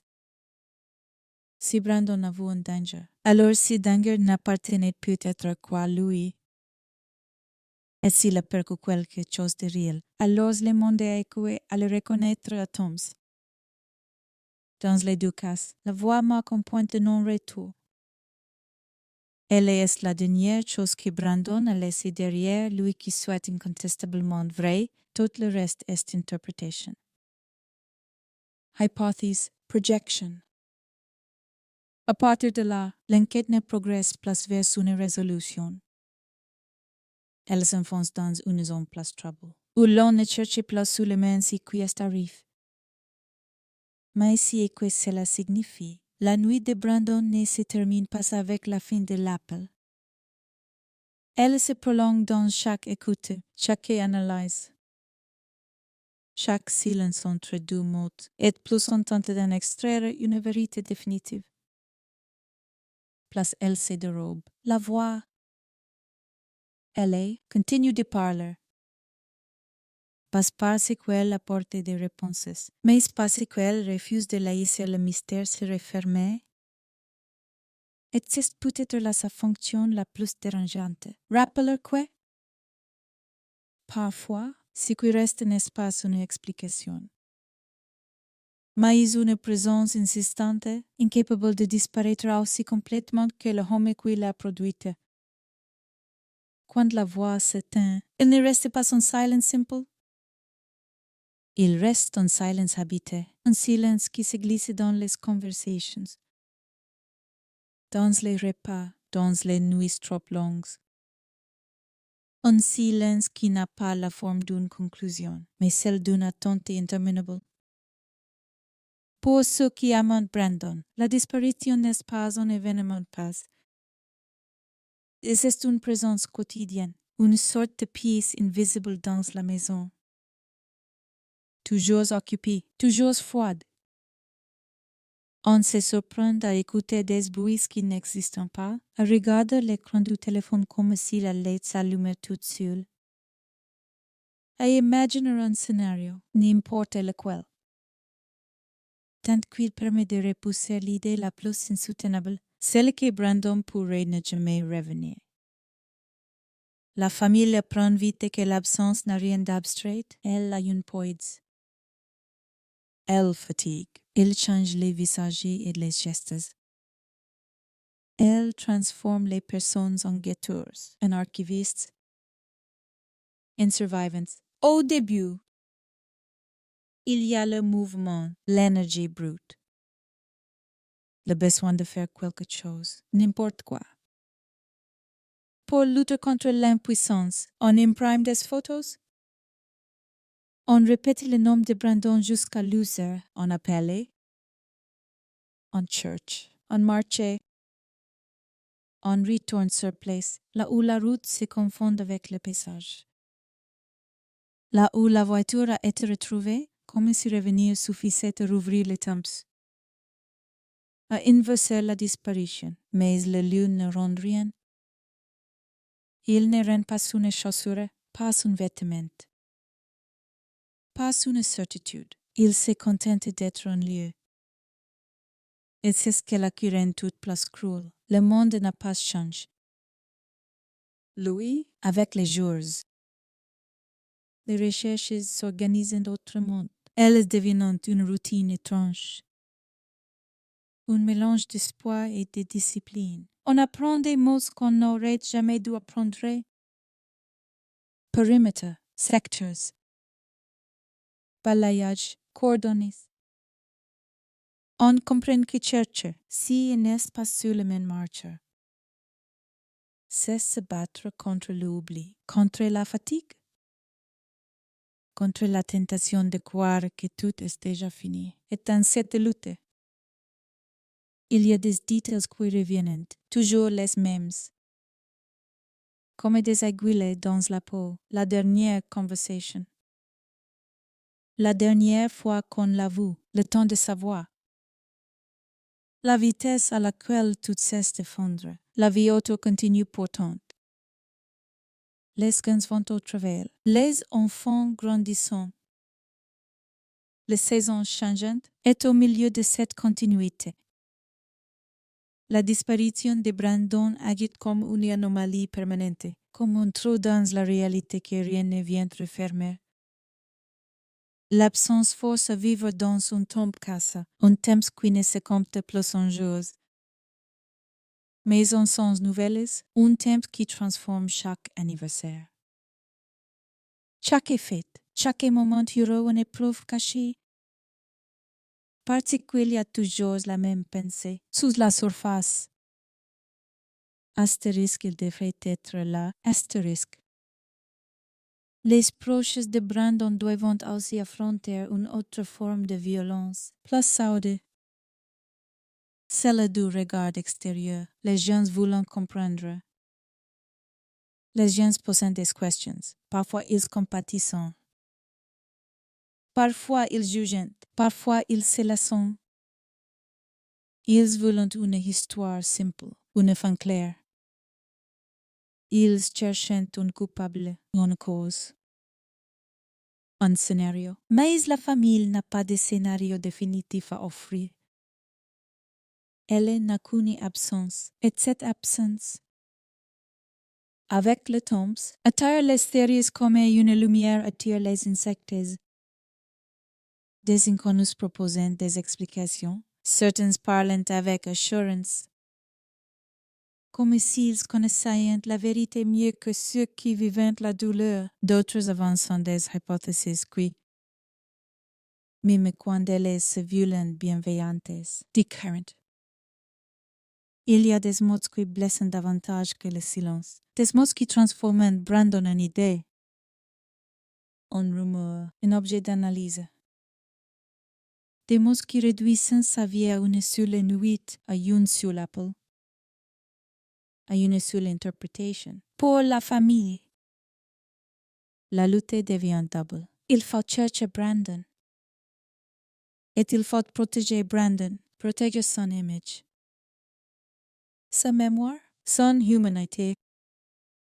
Protéger l'idée qu'il n'était pas un mystère avant d'être un disparu, qu'il était un homme complet. Avec des jours ordinaires, des rires, des contradictions, des projets. Cette protection est une forme d'amour, et comme toutes les formes d'amour, elle coûte cher à mesure qu'elle est moins passante. Le dossier devient plus lourd, non pas parce qu'il se remplit de preuves, mais parce qu'il s'entoure de couches d'hypothèses, d'analyses, de discussions. Brandon devient un nom que d'autres prononcent, un cas que d'autres racontent. Cela maintient son existence dans le monde. Mais cela la déforme aussi. Les proches apprennent à vivre avec cette contradiction. Avoir besoin que l'histoire reste visible tout en souffrant de la manière dont elle est regardée. Il y a aussi les moments de creux, ceux dont on parle rarement. Les jours où l'on n'a plus la force d'appeler, les semaines où l'on ne regrette rien. Les périodes où la recherche s'éteint sans qu'on les décide, simplement parce que le corps et l'esprit ne peuvent pas se tenir indéfiniment dans l'urgence. Dans ces moments-là, la disparition devient une solitude.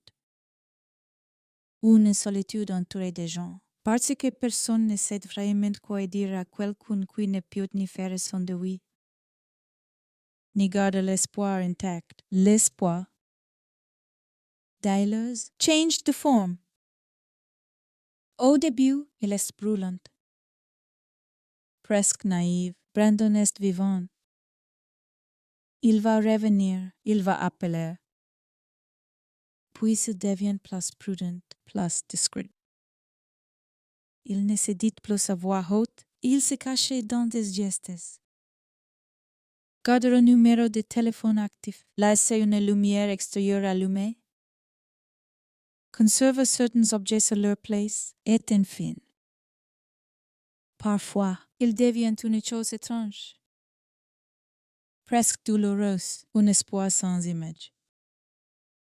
Un espoir qui n'osait plus imaginer la scène du retour, parce que l'imaginaire ferait trop mal si elle ne se produit pas. Il reste malgré tout, parce que renonce totalement. C'est accepter une fin que personne n'a le droit de déclarer, pendency temps. La famille continue de revisiter la nuit, encore et encore. Elle tourne autour des mêmes points. La route, l'Apple, la voiture. Les minutes perdues. Elle cherche une phrase qui aurait été mal comprise. Un détail qui aurait échappé à tous. Parfois, un simple mot entendu différemment suffit à relancer une piste dans l'esprit, à raviver l'impression qu'on était proche d'une réponse. Mais les réponses ne viennent pas. Et c'est là que la disparition devient transformatrice. Comme une blessure qui change la peau, elle modifie la manière de regarder le monde. La route n'est plus une route, elle devient un lieu où tout peut se briser. La nuit n'est plus un simple moment de la journée, elle devient un territoire où l'on peut perdre quelqu'un sans témoin.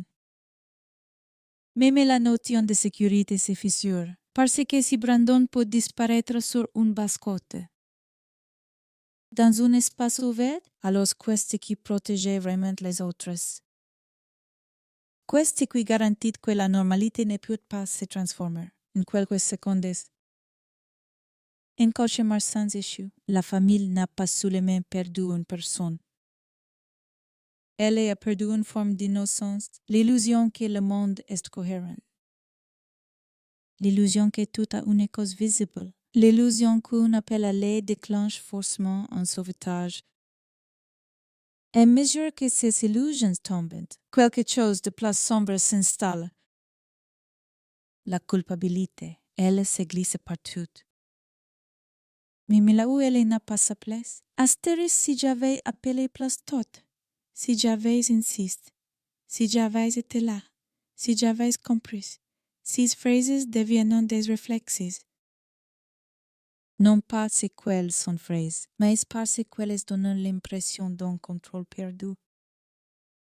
La culpabilité est souvent une manière de croire que l'on aurait pu empêcher l'inévitable, parce que l'impuissance est insupportable. Cette culpabilité s'ajoute à une autre douleur, plus froide. La colère contre la lenteur, contre les limites des recherches, contre les zones d'ombre, colère contre les interpretations faciles, colère contre l'idée que Brandon puisse devenir une casse-classe dans une liste. Alors qu'il est une vie qui manque, cette colère. Parfois, fait tenir debout. Elle donne de l'énergie là où la fatigue voudrait tout effondrer. Elle pousse à continuer, à parler, à rappeler le nom de Brandon, à refuser l'effacement. Mais la colère épuise aussi.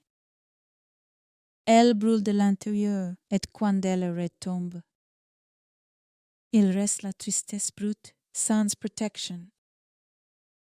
Il y a des moments où la famille doit faire face à l'inhumain, l'idée que, quelque part, Brandon est peut-être un corps que personne n'a vu, ou un vivant que personne n'a trouvé. Ces deux possibilités sont terrifiantes de manière différente. L'une est une fin sans cérémonie, l'autre est une survie sans secours.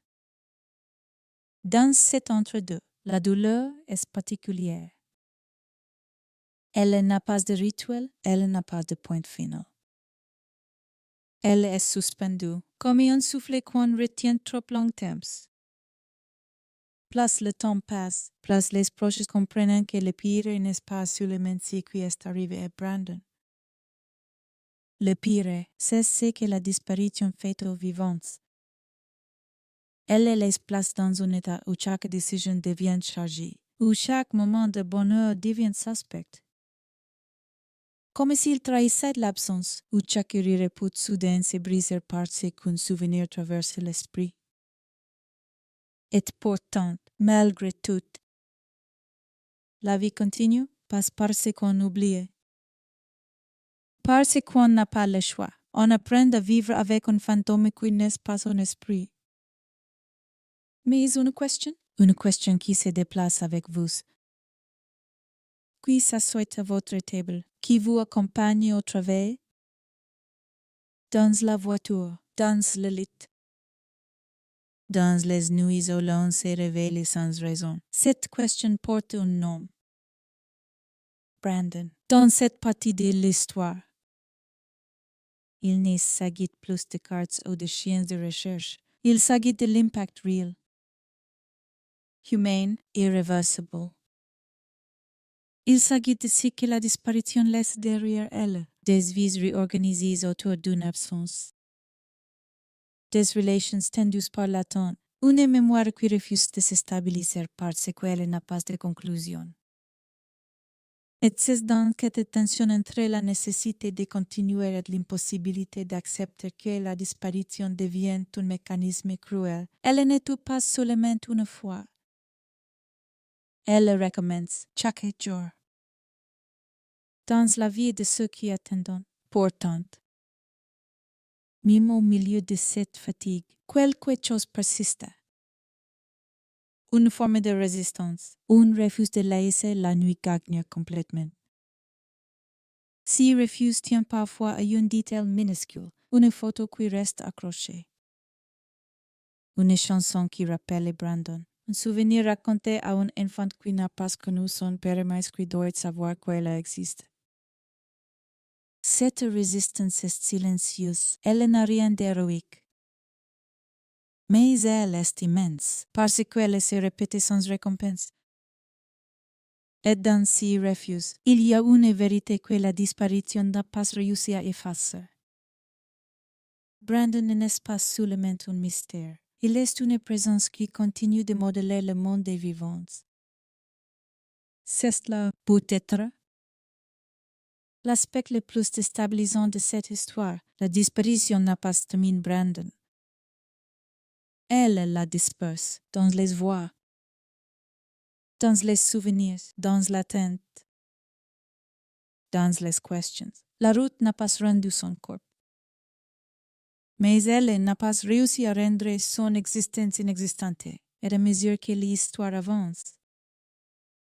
Une autre idée commence à se former, plus grave encore. Comme une ombre derrière l'ombre, si Brandon n'a pas été retrouvé. Ce n'est peut-être pas seulement parce que l'on n'a pas à se chercher. C'est peut-être parce que la vérité elle-même. Cette nuit-là a pris une forme que personne n'était prêt à reconnaître. Et cette idée prépare le dernier chapitre, celui où l'on ne cherche pas seulement Brandon dans le monde, mais dans ce que sa disparition dit de nous de nos limites, de nos peurs. Et de la manière dont une vie peut être effacée sans que le monde s'arrête. Il y a une façon particulière dont une histoire se termine quand elle ne se termine pas. Elle ne s'arrête pas sur une scène finale, ni sur un verdict, ni sur une date gravée dans une pierre. Elle s'arrête sur une habitude, celle de regarder la nuit autrement, celle de mesurer les distances différemment. Celle de comprendre, trop tard, que l'on peut perdre quelqu'un sans le perdre officiellement, dans le cas de * Brandon Lawson *. La dernière certitude n'est pas un lieu, si n'est pas un objet, si n'est même pas un témoignage, la dernière certitude. C'est un moment sonore, une voix qui traverse le thème et refuse de se laisser classer. Et c'est là que l'histoire bascule dans quelque chose de plus vaste que les faits divers, parce qu'à ce stade.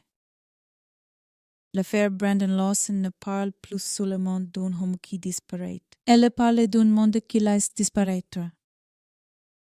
On aime croire que la réalité est stable, qu'elle est construite sur des règles visibles.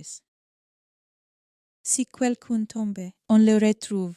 Si quelqu'un crie, quelqu'un répond. Si quelqu'un appelle, une aide arrive. Si croyances sont plus que des idées, si sont des protections mentales, elles nous permettent de dormir, elles nous permettent de prendre la route sans penser à l'impensable. Mais dans cette nuit texane, si protections ont cédé, Brandon a appelé. Il a été entendu. Il a été localisé approximativement. Et pourtant, il glisse hors du monde accessible, non pas comme dans un film, non pas dans un spectacle, mais dans une banalité terrifiante. Une route, une obscurité, un temps de réponse, une suite d'événements qui ne laissent aucune scène à montrer. La disparition devient alors une faille dans la manière dont on comprend la sécurité. Elle rappelle que le danger n'a pas toujours besoin de se présenter sous une forme claire. Il peut être un enchaînement, un environnement, une épure, une décision prise en quelques secondes. Et ce qui effraie le plus, ce n'est pas seulement l'idée de mourir. C'est l'idée de disparaître, mourir. Dans notre esprit, à une forme, un corps, un rituel, une preuve, disparaître. C'est être privé de tout cela, c'est être retiré du monde sans que le monde puisse même confirmer votre départ. Pour la famille, cette impossibilité est une torture lente. Pour le public, c'est une fascination. Et c'est ici qu'il faut regarder une vérité moins confortable. La fascination pour ces histoires vient souvent de sequels révélant en nous. Elles nous montrent une version du monde où notre contrôle n'existe pas. On écoute l'appel de Brandon et on se dit Asterisk moi, j'aurais fait autrement. Asterisk, on imagine des décisions plus rationnelles, des gestes plus sûrs. C'est une réaction humaine, c'est une manière de se protéger, de se convaincre que l'on aurait pu éviter la chute. Mais cette protection est fragile. Parce que la nuit ne prévient pas, parce qu'un instant de panique suffit à briser une logique, parce que l'environnement peut devenir hostile sans le déclarer, parce que le corps, parfois, réagit avant la pensée. Et parce que dans certaines circonstances, on n'existe pas de bonnes décisions.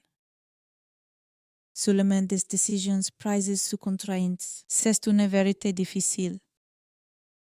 La sécurité est souvent une illusion fabriquée par les habitués dans l'histoire de Brandon.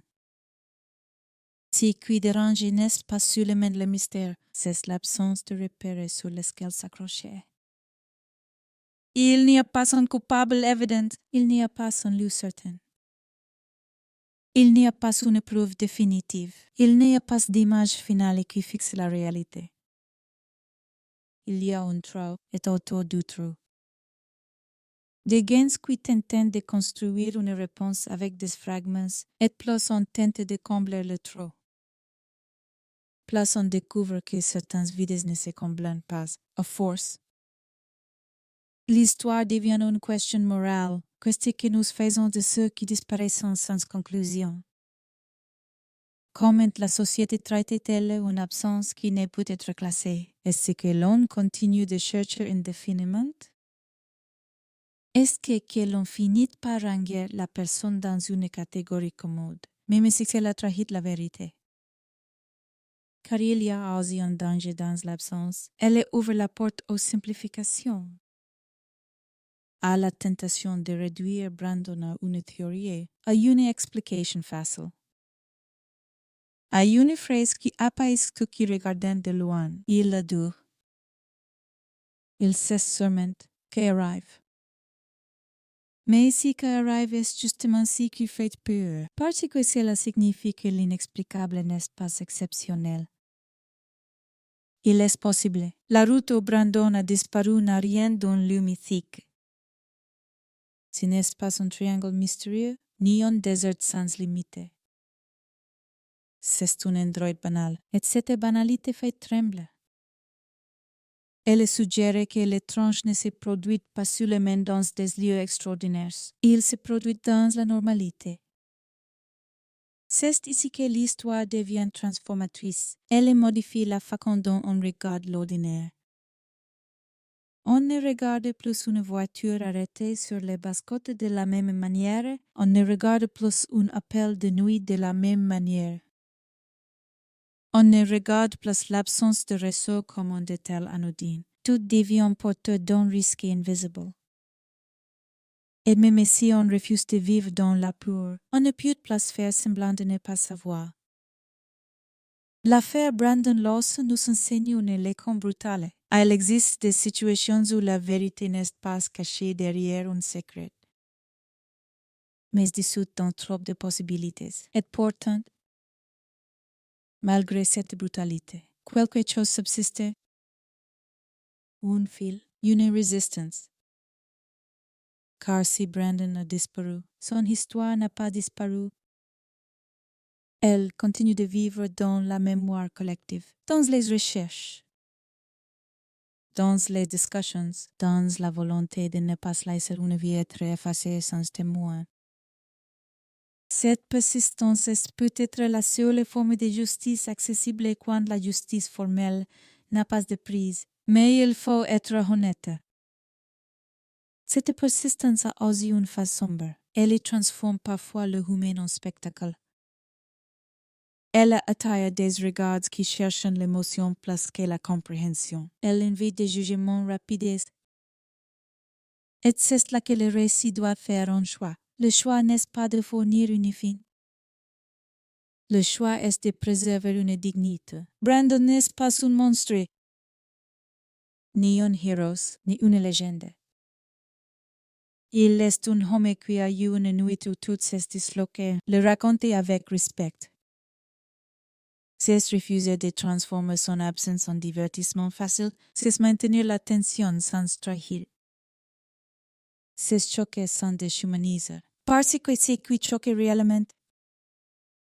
Si n'est pas le détail morbide, c'est l'idée qu'un être humain peut disparaître sans que le monde sache où le ranger. Si l'on revient une dernière fois à cette nuit, on peut imaginer Brandon comme une silhouette entre deux mondes. Celui qui répond aux appels, et celui qui se referme quand personne ne peut plus attendre. On peut l'imaginer marcher, halter, écouter des bruits qui lui paraissent proches. On peut imaginer son regard, cherchant un repère, un signe.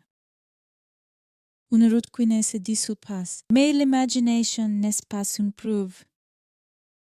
Et c'est précisément le tragique. On ne peut pas terminer l'histoire avec une certitude. La seule certitude, c'est l'impact. Cette disparition laisse des vies suspendues. Elle a déplacé la notion de sécurité. Elle a montré que l'absence peut devenir plus lourde qu'une mort confirmée. Elle a révélé l'impuissance du système face à certains événements. Et elle a rappelé que, parfois, un homme peut disparaître alors même qu'il parle. La voix de Brandon demeure comme un souffle. Elle marque la frontière entre une existence vérifiable et une existence racontée. Elle est la dernière trace indiscutable. La dernière chose qui empêche le mystère de se refermer complètement. Et c'est peut-être ici que l'histoire doit se terminer. Non pas en prétendant savoir, mais en acceptant le vertige.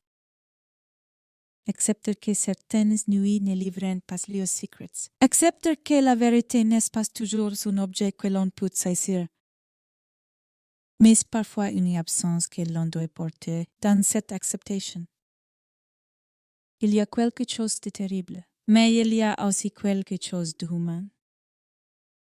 Une forme de lucidité, parce que tant que Brandon reste introuvable, elle force le monde à se souvenir qu'il existe. Il force les vivants à regarder ce qu'ils préféreraient ignorer.